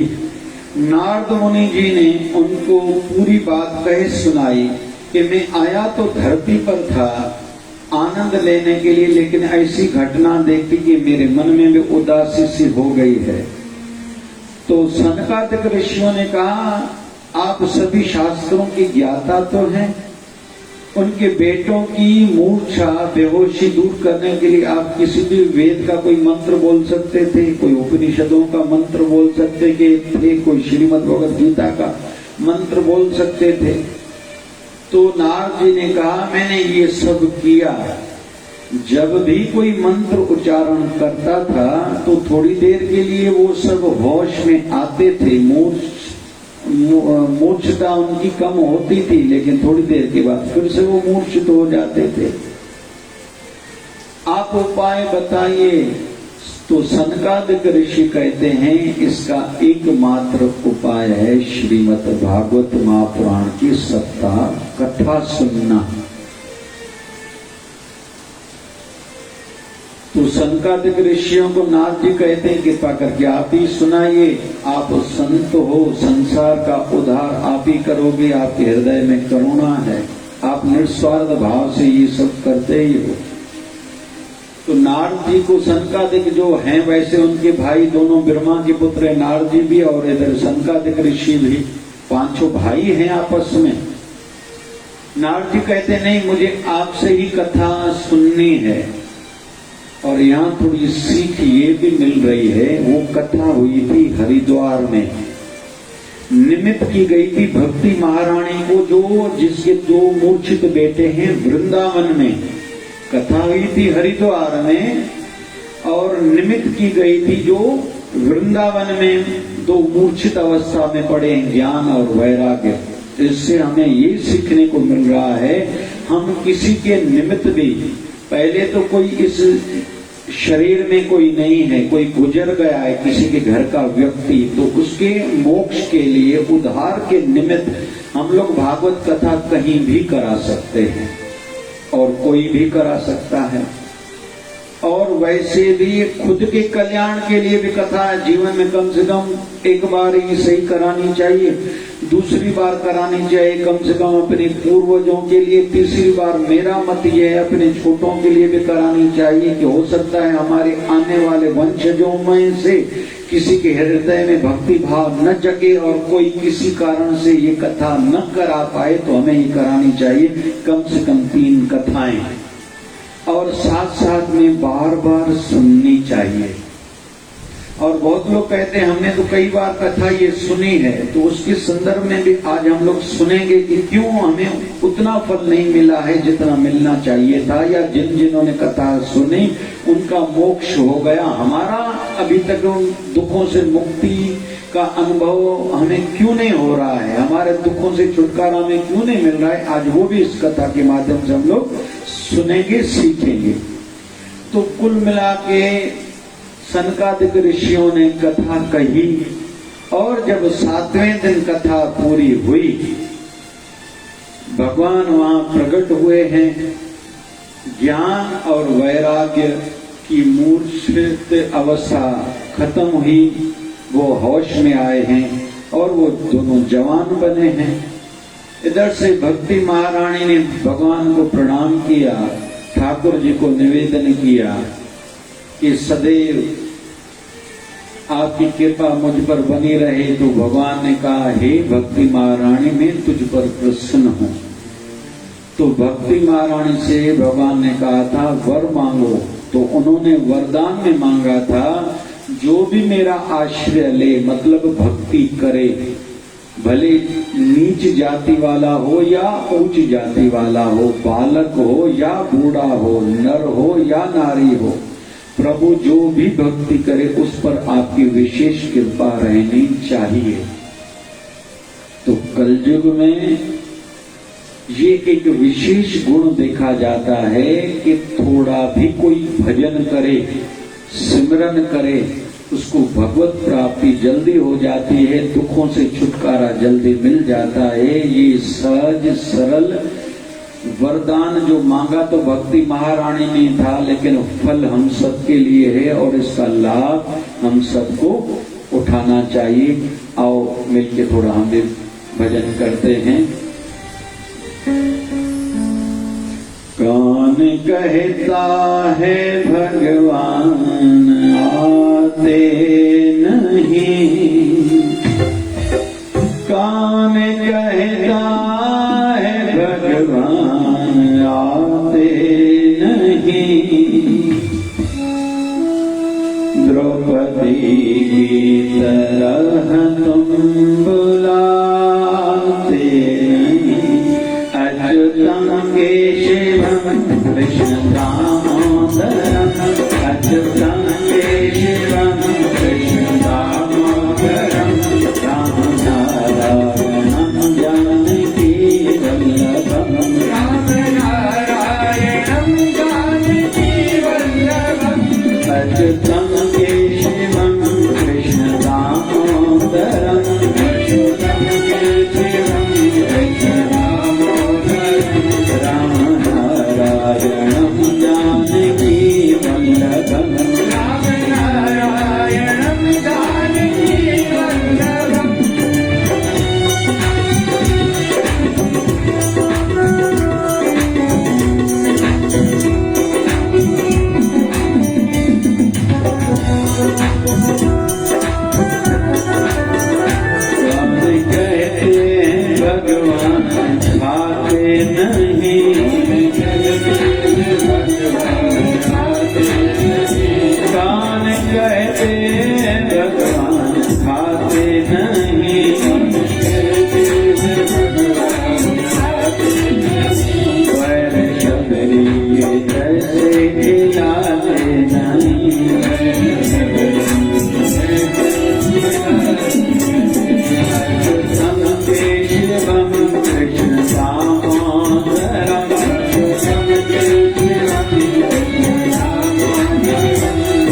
महारानी ने जो वरदान ठाकुर जी से प्राप्त करा है, हम सबको उसका पूरा पूरा लाभ उठाने का अधिकार भी है और लाभ उठाना चाहिए भी जरूरी, क्योंकि कलयुग में एकमात्र हमने सुना श्रीमद् भागवत कथा, महापुराण की कथा सुनना, कहना, पढ़ना।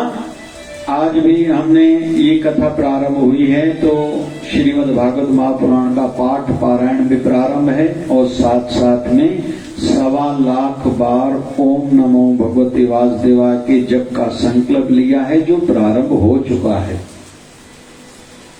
तो अभी सूत जी से शौनक आदि प्रश्न पूछते हैं कि दूसरी बार ये कथा किसने कही और क्यों कही।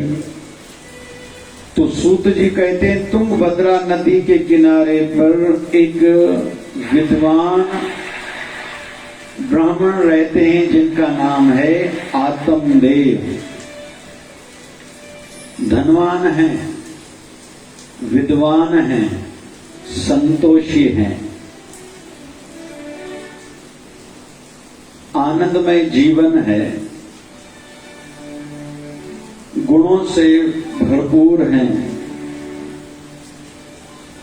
लेकिन उनकी धर्मपत्नी जिसका नाम है धुंधली, वो उनके एकदम विपरीत है, उलट है। रोज झगड़ना है उसका काम है। जब तक जिससे पड़ोस में से या घर में लड़ाई झगड़ा न करे तो आनंद न आए। हर प्रकार की बुराई उनमें थी, झूठ बोलना, गुस्सा करना, वायदा करके मुकर जाना आदि। आत्मदेव कभी कभी इस बात पर भगवान का शुक्राना भी मानते थे कि हे प्रभु, अच्छा है ऐसी पत्नी दी है, मेरा उसमें मोह नहीं होता, मुझे बचाया है मोह से। क्योंकि समझदार तो अवगुण में से भी गुण निकालते हैं और ऐसा होना भी चाहिए। लेकिन आत्मदेव के जीवन में एक कमी है जो उनको चुभती बहुत है, बार बार ध्यान जाता है मेरे जीवन में एक कमी है, वो है उसको संतान का, बेटे का न होना।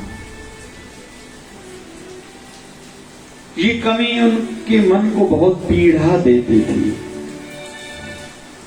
एक बार उनके मन में विचार आया, मुझे संतान नहीं हो रही है, चलो एक गैया ही घर में लाता हूं, उसको तो बच्चा होगा। लेकिन वो गैया भी आगे चल के बांझ ही निकली, उसको भी संतान नहीं हो रही है।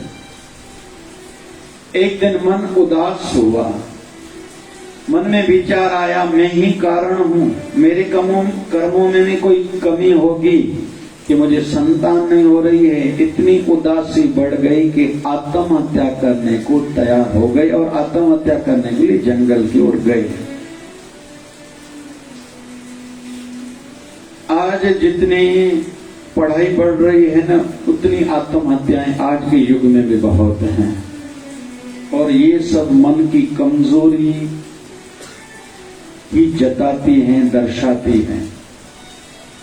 और मन को कभी भी इतना आधारित किसी वस्तु या व्यक्ति पर न करें, या किसी दुख में इतना दुखी ना हो कि इस प्रकार का विचार आना चाहिए जो आत्मदेह के मन में आया।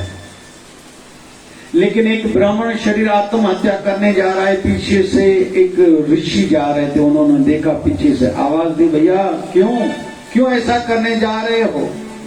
तो जैसे आत्महत्या करने वाला था, उस ऋषि का आवाज सुन के थोड़ा पीछे मुड़े और ऋषिवर को प्रणाम किया। ऋषि ने पूछा क्या हुआ ऐसा? तो कहता है कि मुझे संतान नहीं है। तो ऋषि कहता है कि संतान हो जाएगी तो कैसा क्या हो जाएगा, जो तो अभी इतना उदास हुआ है, निराश हुआ है, खुद को मारने जा रहा है। तो आत्मदेह कहते हैं कि आप सन्यासी हो, आपको क्या पता संतान का सुख क्या होता है। और दूसरी बात ये कि जिसको बेटा होता है तो वही पिंडदान भी करता है, कल्याण के लिए कुछ भी करता है। तो वो ऋषि कहते हैं ये कोई बात तो नहीं हुई। जहां तक विषय है पिंडदान का, पिंड मतलब शरीर, दान मतलब शरीर को दान करना, खुद को भगवान को दान करना, भगवान के हवाले करना, खुद का जीवन बचा हुआ जितनी भी जिंदगी भगवान के नाम पर लिख देने का नाम है पिंडदान करना। जीते जी उसको आप प्राप्त कर सकते हो। मरने के बाद पहले तो तुझे बेटा हो, वो तेरे लिए पिंडदान करे, तब जाके तुझे मोक्ष मिलेगा, तेरा कल्याण होगा। जीते जी तुम चाहो तो अपने आप को भगवान के हवाले कर दो, अर्पण कर दो और जीते जी मोक्ष पालो। लेकिन कहते हैं जो दुखी रहता है उनके हृदय में ज्ञान बैठता नहीं है। अब ये समझ में आत्मदेह को नहीं आ रहा है। और ये ऋषि समझ गए कि इसको मेरी बात का असर नहीं पड़ रहा है। तो ऋषि ने एक फल दिया, कहा भैया ये फल अपनी धर्मपत्नी को जाके खिलाओ, उसको चलो बेटा होगा। आत्मदेव जी ने भी विश्वास करा, फल लाए घर, पत्नी को दिया, खाओ फल, हमें संतान होगी, हम दोनों का पिंडदान करने वाला संसार में आएगा। पत्नी धुंधली ने लिया तो सही, लेकिन अपने स्वभाव की है। योगायोग उस दिन उसकी बहन भी घर आई है, उसको कहती है मुझे नहीं बच्चे को जन्म देना, पहले तो मैं ये फल खाऊं, मुझे गर्भ हो, 9 महीने तक बच्चे को पेट में रखो, फिर उल्टियां होती है, तकलीफें होती है, शरीर को पीड़ा होती है, फिर बच्चे को जन्म देने की पीड़ा, ये सब मुझसे नहीं होगा। तो बहन कहती है योगा युग में इन दिनों में कुछ दिन पहले गर्भवती हुई हूं, चिंता नहीं करो, मुझे जो संतान होगी मैं तुझे दे दूंगी, तुम पति को कहना कि मैंने फल खा लिया। रही बात वो फल कहाँ किया जाए, तो उन दोनों ने सलाह करी कि हमारे प्रांगण में जो गाय है ना उसको फल खिला देते हैं, और ऐसा किया गया। 9 महीने गुजरे, उसकी बहन को इधर से बेटा हुआ, इधर से उस गौ माता से भी एक मनुष्य शरीर वाला और कान जिसके गैया के जैसे उस बालक का जन्म हुआ। उधर से उस अपनी बहन से वो बेटा लेके अपने पति आत्मदेव को धुंधली कहती है बधाई हो, हमारे घर में बेटे का जन्म हुआ है। योगा युग घर में मतलब 2 बेटों का जन्म हुआ, एक धुंधली को जो अपनी बहन से लिया है जिसने, और इधर गऊ से भी, गाय माता से भी बेटा हुआ है। जो गाय माता से बेटा हुआ उसका नाम रखा गया गौकर्ण, मतलब गाय के कानों के जैसे वाला व्यक्ति, गौकर्ण। और उस अपने बेटे का नाम रखा धुंधकारी।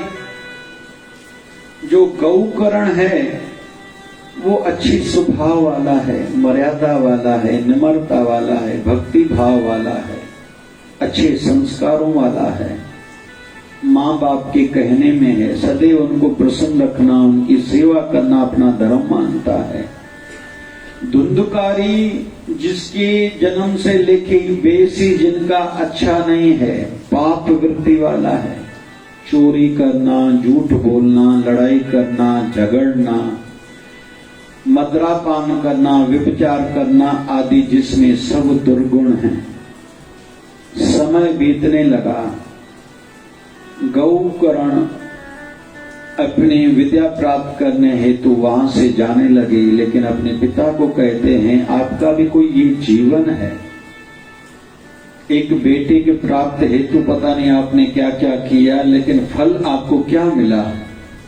चलो जो हो गया सो हो गया, लेकिन आप ब्राह्मण हो, आपको आत्मिक कल्याण के लिए कुछ न कुछ करना चाहिए। यहाँ घर बैठे आपको कोई न भक्ति मिलने वाली है, न मुक्ति मिलने वाली है। बेटे की समझाने पर आत्मदेव जी ने भी घर का त्याग किया, वनवास की ओर गए, वहां तपस्या करके कहते हैं मोक्ष गति पाई थी। गौकर्ण भी यहां से चले गए। पिता और भाई के जाने के बाद धुंधकारी ने एक दिन शराब के लिए, मदिरापान के लिए पैसे चाहिए, मां से मांगे, मां ने नहीं दिए, उसको खूब पीटा, यहां तक कि उसकी मां की मृत्यु हो गई। अभी घर में अकेला है, हर प्रकार की बुराई का काम घर में होता है, यहां तक कि वैश्वाओं को भी घर में लाए। अभी वैश्वाएं रोज नई नई मांग करती है, अभी ये खिलाओ, ये पहनना है, ये देखना है, ये चाहिए, तो चोरियां बढ़ाई। एक दिन राजा के हाथ से चोरी करी, घर में खूब धन माल तो लाए। उन वैश्वाओं को एक दिन आधी रात को विचार आया, अगर इसकी चोरी पकड़ी जाए और हमारे लिए कहे तो अच्छा तो नहीं होगा। इसको बांध करके खूब पीटा, और ये कहीं राजा को हमारा नाम न बता दे, तो पहले तो इसको खूब मारने का प्रयास किया गया, और जल्दी इसके प्राण नहीं निकल रहे थे तो जलते हुए अंगारे इसके जुबान पर रख दिए कि कल अगर ये इससे पूछा जाए तो ये हमारा नाम न ले पाए। फिर उसको बहुत कष्ट दिए गए और उसकी इसमें मृत्यु हो गई। कुछ समय के बाद गौकर्ण जी लौटे हैं, पता चला भाई नहीं रहा, मां नहीं रही, तो उनके पिंडदान के लिए गया, वहां पिंडदान श्राद्ध आदि करके वापस लौटा है। रात को सोने जा रहा है तो एक रोने का आवाज आता है। पूछता है गौकर्ण आप कौन हो और क्यों रो रहे हो? तो गौकर्ण को कहता है कि मैं तुम्हारा भाई धुंधकारी हूं, मैं प्रेत की योनि में हूं, और अपने संदर्भ में बताया मैंने खूब पाप करे, मेरी मृत्यु भी अच्छी नहीं हुई है, मेरी अकाल मृत्यु हुई है, मुझे मारा गया है। तो गौकर्ण कहता है कि मैंने तो आपके उद्धार के लिए, मोक्ष के लिए गया में पिंडदान किया, श्राद्ध किया। तो धुंधकारी कहता है मैंने पाप बहुत करे हैं, मेरा 1000 बार भी आप श्राद्ध पिंडदान गया आदि में करते थे, मेरा कल्याण नहीं होने वाला है। रात भर गौकर्ण को नींद नहीं आई है। सवेरे आंख खुली और रोज का नियम था शरीर पवित्र करने के बाद सूर्य नारायण की उपासना करना। तो सूर्य नारायण को जब अर्घ देने जा रहा था तो निवेदन करा कि मेरी भाई की ऐसी स्थिति है जो इस समय प्रेत की योनि में है, भटक रहा है, दुखी है, रो रहा है, यहाँ तक कि मैंने गया में जाके उनका श्राद्ध पिंडदान आदि किया है, फिर भी उससे मोक्ष नहीं मिला है। ऐसे में उनके कल्याण के लिए क्या करना चाहिए? तो सूर्य नारायण ने गौकर्ण जी को कहा है कि ऐसे में श्रीमद् भागवत महापुराण की कथा सुनने से उसका मोक्ष होगा। अभी गौकर्ण ने अपने गांव वालों को निमंत्रण दिया कि मैं कथा कहने जा रहा हूं अपने भाई के उद्धार हेतु, आप लोग भी चाहो तो लाभ ले सकते हो। पूरे गांव वाले इकट्ठे हुए। अभी पवन वाला शरीर है, हिलता डुलता शरीर, प्रेत की योनि में है, तो प्रेत कभी भी स्थिर एक जगह पर टिक नहीं सकता, स्थिर नहीं हो सकता। तो एक बांस का लकड़ा लगाया गया जिसमें 7 गांठें थी, उसमें आके अपना आसन लगाया, टिके थे धुंधकारी ने। इधर से गौकर्ण जी ने कथा कहना प्रारंभ करी है। एक दिन की कथा पूरी हुई तो एक बांस में से जो 7 गांठें हैं, एक गांठ फटी है।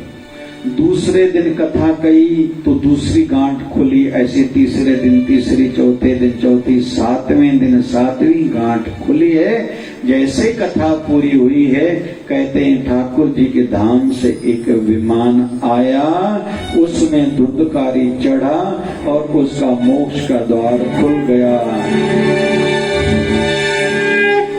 बोलिए भगत और भगवान की जय। अभी कथा आती है, दूसरे गांव वालों ने कहा अगर इसने कथा सुनी इसका मोक्ष हो गया, तो कथा तो हमने भी सुनी थी। तो गौकर्ण जी ने कहा कि आप लोग जब कथा सुनते थे, ये हम सब के लिए भी सीख है। अभी जो बात आ रही है, हम लोग जो भी कहते हैं कि हमने कई बार कथा सुनी है, हमारा मोक्ष क्यों नहीं हो रहा है, तो हम सब के लिए भी ये उत्तर है। तो गौकर्ण जी कहते हैं आप लोग कथा सुनने के समय भी इधर उधर कभी कभी देखते थे, किसी को प्यास लगती थी, किसी को भूख सताती थी, किसी को जवाई आती थी, किसी को खुजली होती थी, कोई कहता था टाइम पूरा हो गया, अभी कथा पूरी होनी चाहिए। फिर यहाँ से उठे तो पूरी दुनियादारी के विषय में लग जाते थे। लेकिन तुम लोगों में और धुंधकारी में ये अंतर था, धुंधकारी प्रेत की योनि में था, कथा ध्यान से सुनता था। जब कथा पूरी होती थी तो दूसरे दिन की कथा तक पूरा समय उस कथा के संदर्भ में चिंतन करता था, मनन करता था, सोचता था, अमल करना चाहता था, खुद को अच्छा बनाना चाहता था और अपने पापों को याद करके पश्चाताप का आंसू भी बहाता था, रोता था, जिससे उसके पाप नष्ट हुए और उसका मोक्ष का द्वार खुला। तो फिर से गांव वालों ने कहा कि अभी हम समझ गए कथा कैसे सुननी है। तो गौकर्ण जी ने फिर से वही कथा बताई है।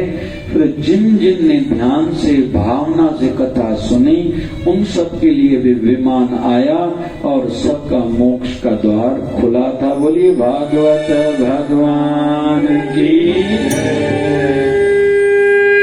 ये हम सुन रहे हैं भागवत महापुराण की कथा की महिमा के संदर्भ में और तरीके के संदर्भ में भी, के साधन की कथा तो सुननी है, क्योंकि कथा के जब नियमों के संदर्भ में वर्णन आता है तो धरती पर सोना, हो सके तो एक टाइम का व्रत हो, एक टाइम केवल भोजन खाना या फलाहार करना, फिर वो शरीर के बाल नहीं कटवाना, ब्रह्मचर्य का पालन करना, अधिक से अधिक जप करना, जितना हो सके विषय विकारों से खुद को रोकना, एकांत में रहना, प्रभु के ध्यान में रहना, ये नियम बताए गए हैं श्रीमद् भागवत कथा सुनने वालों के लिए। और जो पूरी तौर पर जो नियम पालन करते हैं, लाभ उनका ही होता है। शिकायतें करने से काम नहीं बनेगा, समझने से काम बनेगा, जानने से, लेकिन समझने जानने के बाद भी करने से काम बनेगा। तो इस कथा के माध्यम से हमें भी सीखने को मिल रहा है कि कथा तो सुनी, लेकिन भावना के साथ कितनी सुनी, क्योंकि कुछ काम हर किसी को अपने काम आते हैं। जो रोटी खाएगा पेट उसका भरेगा, कुछ कुछ काम में बदलाव नहीं किया जा सकता कि भैया मुझे भूख लगी है लेकिन टाइम नहीं, आप रोटी खाओ पेट मेरा भरे, आप पानी पियो प्यास मेरी उतरे, आप नींद करो थकान मेरी उतरे, ऐसा नहीं हो सकता। वैसे ही कथा, सत्संग, सेवा, भजन, सिमरन, साधना, ध्यान, ये हर किसी को अपना ही काम आएगा। और जो कथा में, सत्संग में सुना, उसके संदर्भ में चिंतन करना, मनन करना, मुझे खुद पर कैसे इसको आचरण में लाना है, अमल करना है, ये भी हर किसी को खुद ही सोचना होगा और करना होगा, और करने वाले को ही विशेष फल मिलेगा। ले पार्टी में स्टूडेंट्स को सिखाने वाला जो टेक्नीशियन रहता है वो जानता बहुत कुछ है, लेकिन वहीं का वहीं रह जाता है। उसने जिनको सिखाया, कोई बड़ा डॉक्टर बन गया, कोई इंजीनियर बन गया, कोई MBA करके पता नहीं बड़ी बड़ी डिग्रियों को प्राप्त करके बड़े बड़े पैसे कमा रहा है, बड़े बड़े पदों पर पहुंच चुके हैं। क्यों? क्योंकि वो केवल सीखना और सिखाना बस इतना ही जानता है, उस अनुसार आगे जीवन नहीं जीता। तो कुल मिला के जो कथा सत्संग सुने लेकिन उसके अनुसार आचरण बनाए न, कथा का प्रभाव उनके जीवन पर ज्यादा दिखाई देता है। तो आज हमने कथा पहले सुनी, भक्ति महारानी के बेटों को वृद्धावस्था से छुटकारा मिला, जवान बने किस कथा के माध्यम से। दूसरी कथा सुनी थी आत्मदेव जी ने, जिनके बेटे का कल्याण उनके ही दूसरे बेटे गौकर्ण ने करा है। तो हम सबका भी उद्धार सुधार संभव है। आज की कथा भी मैंने जैसे प्रारंभ में कहा, उसके पीछे दो भाव हैं। एक भाव ये है कि शिवधारा आश्रम का विस्तार होने जा रहा है, जल्दी बड़ा आश्रम बनेगा, भूमि पूजन होने जा रहा है 1-1.5 महीने के अंदर। वहां 4 धाम मंदिर बनेगा, साथ साथ में गौशाला बनेगी, वृद्ध आश्रम बनेगा, गुरुकुल बनेगा, मल्टी स्पेशलिटी हॉस्पिटल बनेगी। तो ये निश्चित हुआ है, ये फिक्स हुआ है। तो शुक्राना के भाव से कि ठाकुर जी का, अपने गुरुवर जी का शुक्राना है कि अभी वो डेट, वो तारीख नजदीक आई है, तो शुक्राना का ध्यान में रखते हुए ये कथा करी है प्रारंभ आज। और दूसरा भाव रखा है कुछ जजमान जिन्होंने अपने पूर्वजों के नाम से ये कथा कराई है, विशेष तौर पर ईश्वरदास भगवानी बाई एवं हरिराम नानवाणी परिवार जी की ओर से, और भी नाम कई हैं, रोज की कथा में अलग अलग बताए जाएंगे। तो ये कथा का लाभ हम सबको उठाना चाहिए। आगे वर्णन आता है कि ठाकुर जी ने जब भी शरीर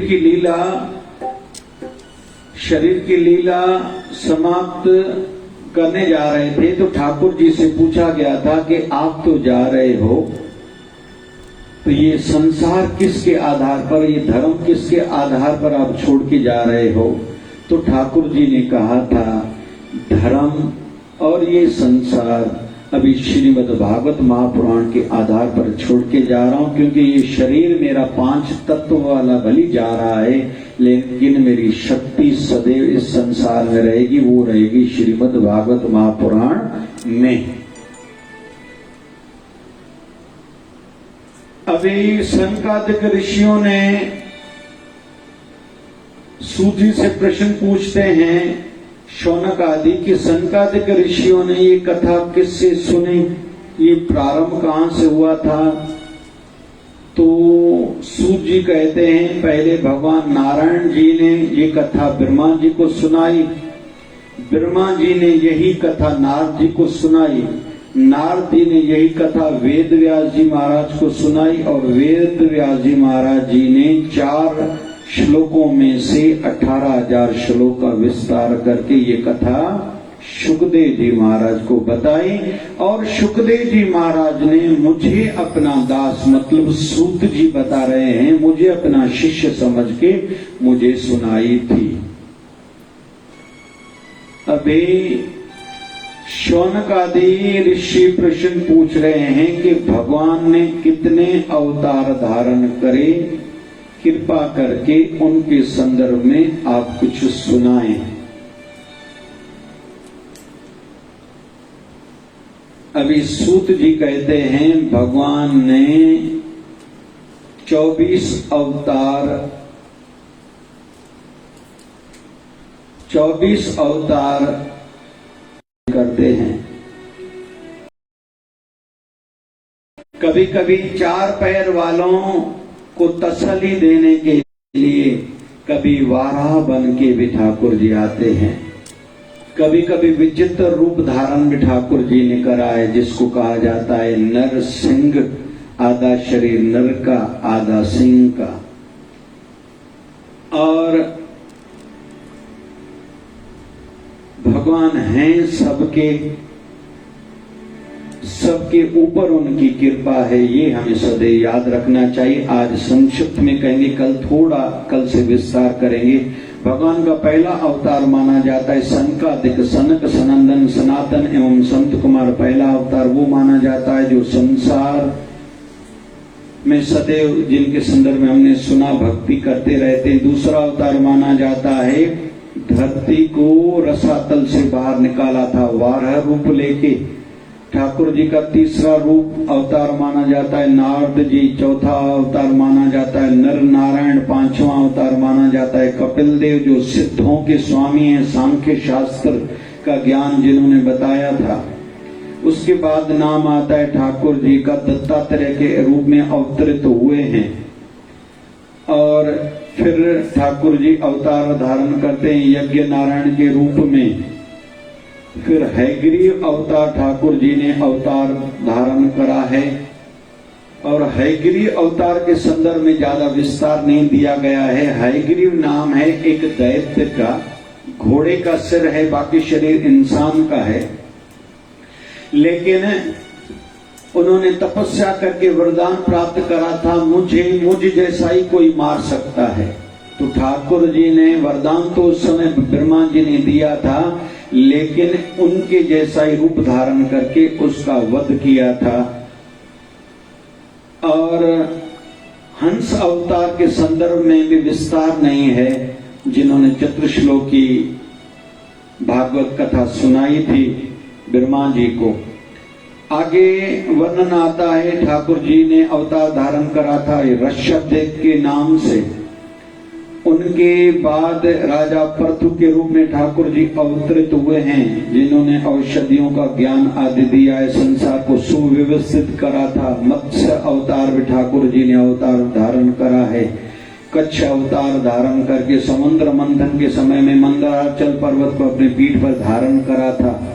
धन्वंतरी के रूप में भी अमृत कलश धारण करके ठाकुर जी अवतरित हुए थे। मोहिनी रूप में भी अवतार धारण करा और दैत्यों से उनको मोहित करके अमृत देवताओं को पिलाया था।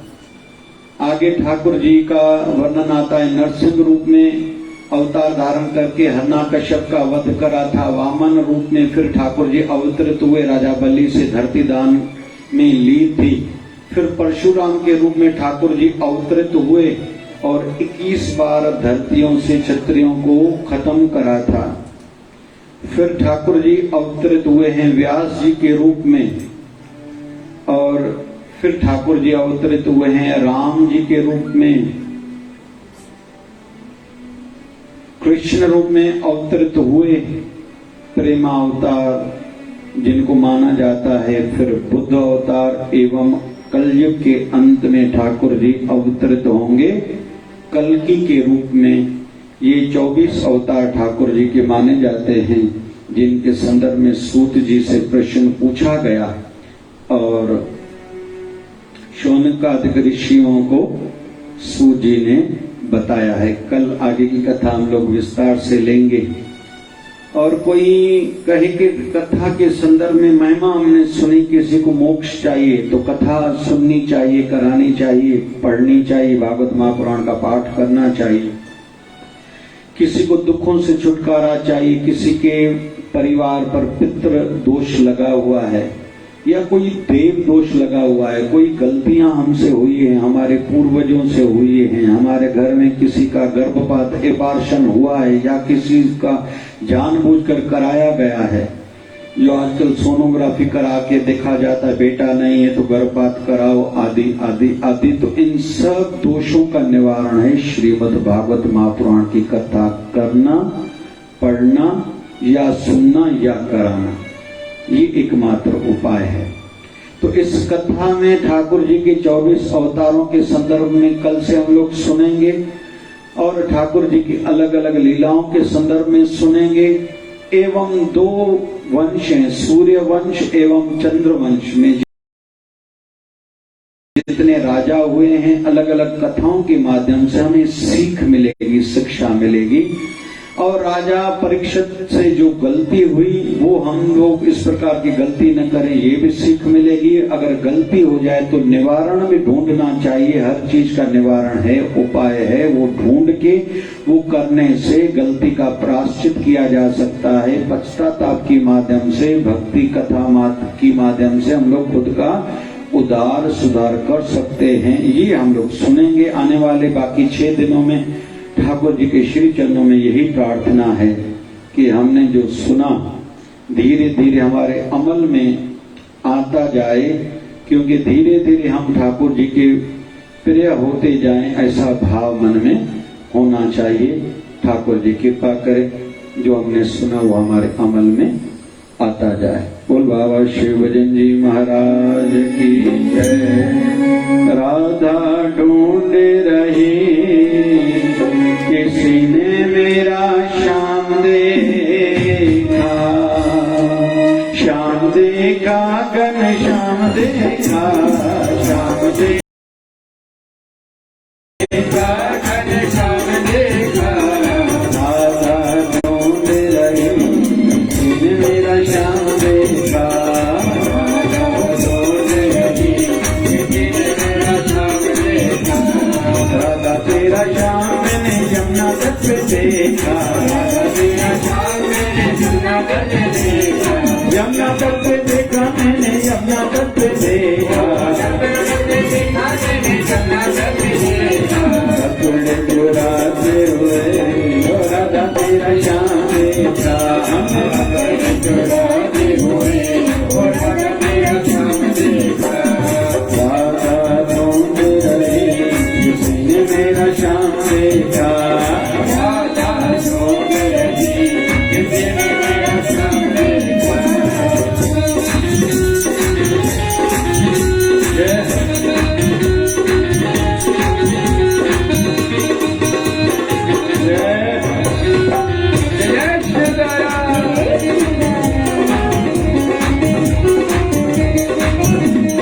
राधा तेरा श्याम मैंने कुंज गगन में देखा, राधा तेरा श्याम मैंने कुंज गगन में देखा, कुंज गगन में देखा मैंने, कुंज गगन में देखा, कुंज गगन में देखा मैंने, कुंज गगन में देखा। बंसी बजाते हुए राधा तेरा श्याम देखा, बंसी बजाते हुए राधा तेरा श्याम देखा। राधा ढूंढ रही किसी ने मेरा श्याम देखा, राधा ढूंढ रही किसी ने मेरा श्याम देखा।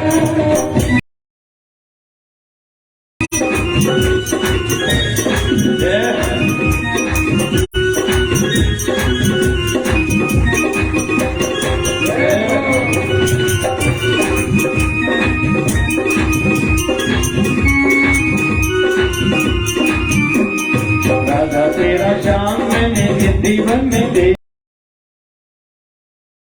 राधा तेरा श्याम मैंने जीवन में देखा, जीवन में देखा मैंने, जीवन में देखा, जीवन में देखा मैंने, जीवन में देखा। हाथ रचाते हुए, हाथ रचाते हुए राधा तेरा श्याम देखा, मैंने हाथ रचाते हुए राधा तेरा श्याम देखा।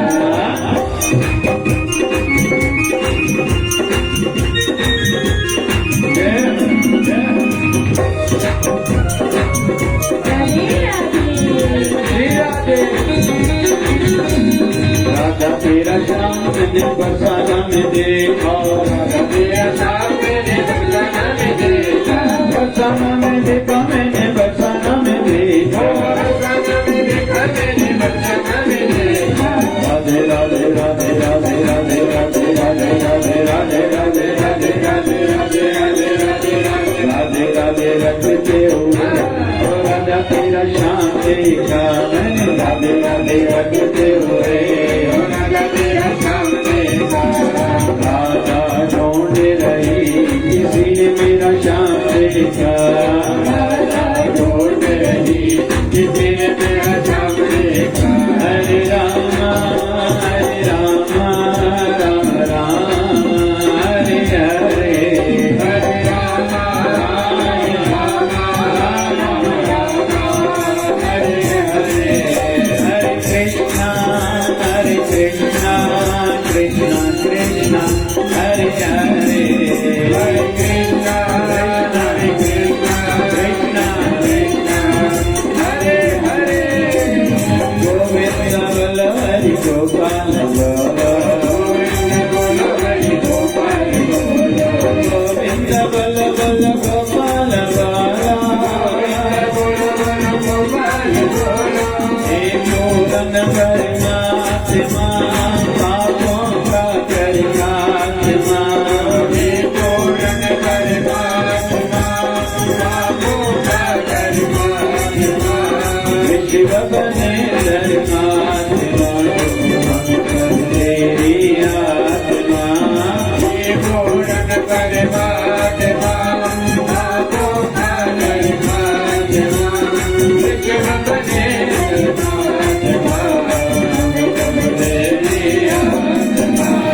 प्यारा प्यारा प्रेम की धारा निर्मल धारा विचारधारा प्यार से प्यारा बाबा शिवदत्त की धारा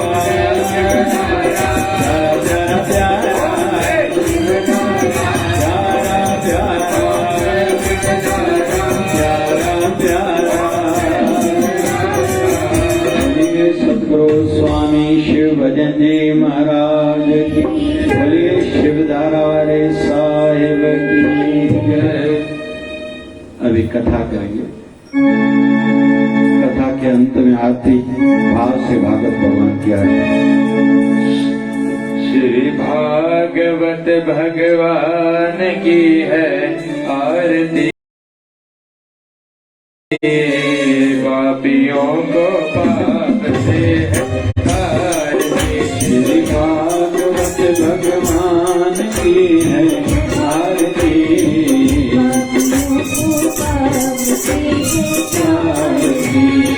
पापियों से पाप से है आरती अमर ग्रंथ ये मुक्त पंथ ये पंचम वेद निराला सब जोगी जलाने वाला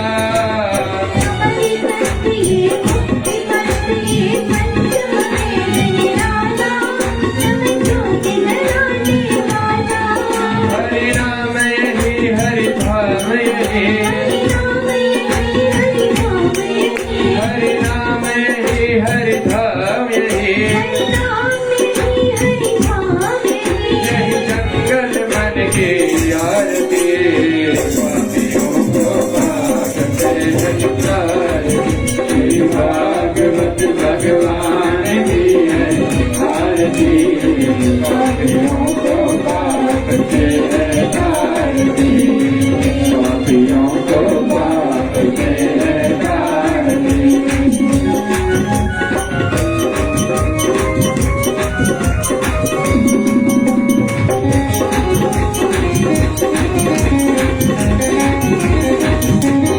शांति गीत पावन पुनीत पापों को मिटाने वाला हरि दर्श दिखाने वाला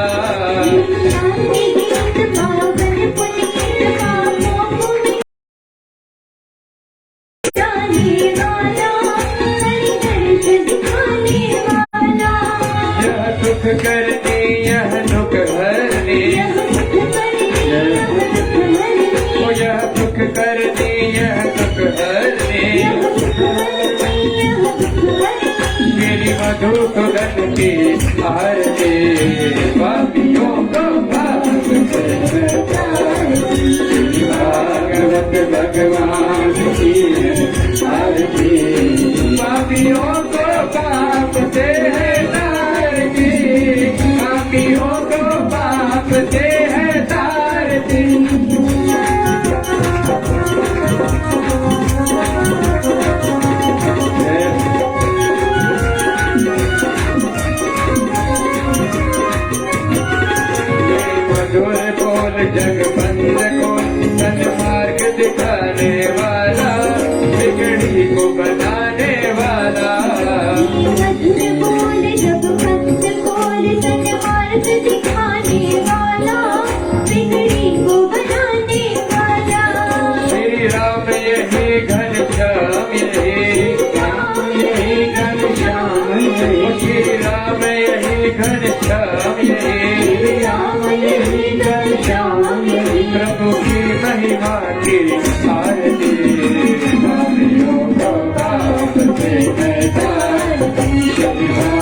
बज भगवान की है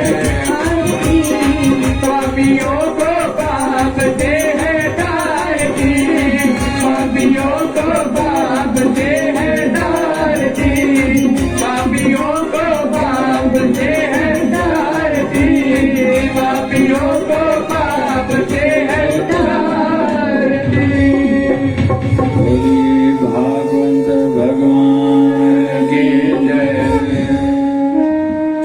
ओम पूर्णमदः पूर्णमिदं पूर्णात् पूर्णमुदच्यते पूर्णस्य पूर्णमादाय पूर्णमेवावशिष्यते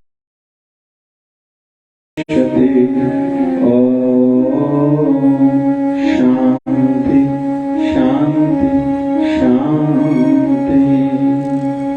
बोलिए बांके बिहारी लाल की जय भागवत भगवान की जय राधा रानी सरकार की सुखदेव जी महाराज की सदगुरु स्वामी शिवजन जी महाराज की पूरे शिवधारा वाले साथ नमः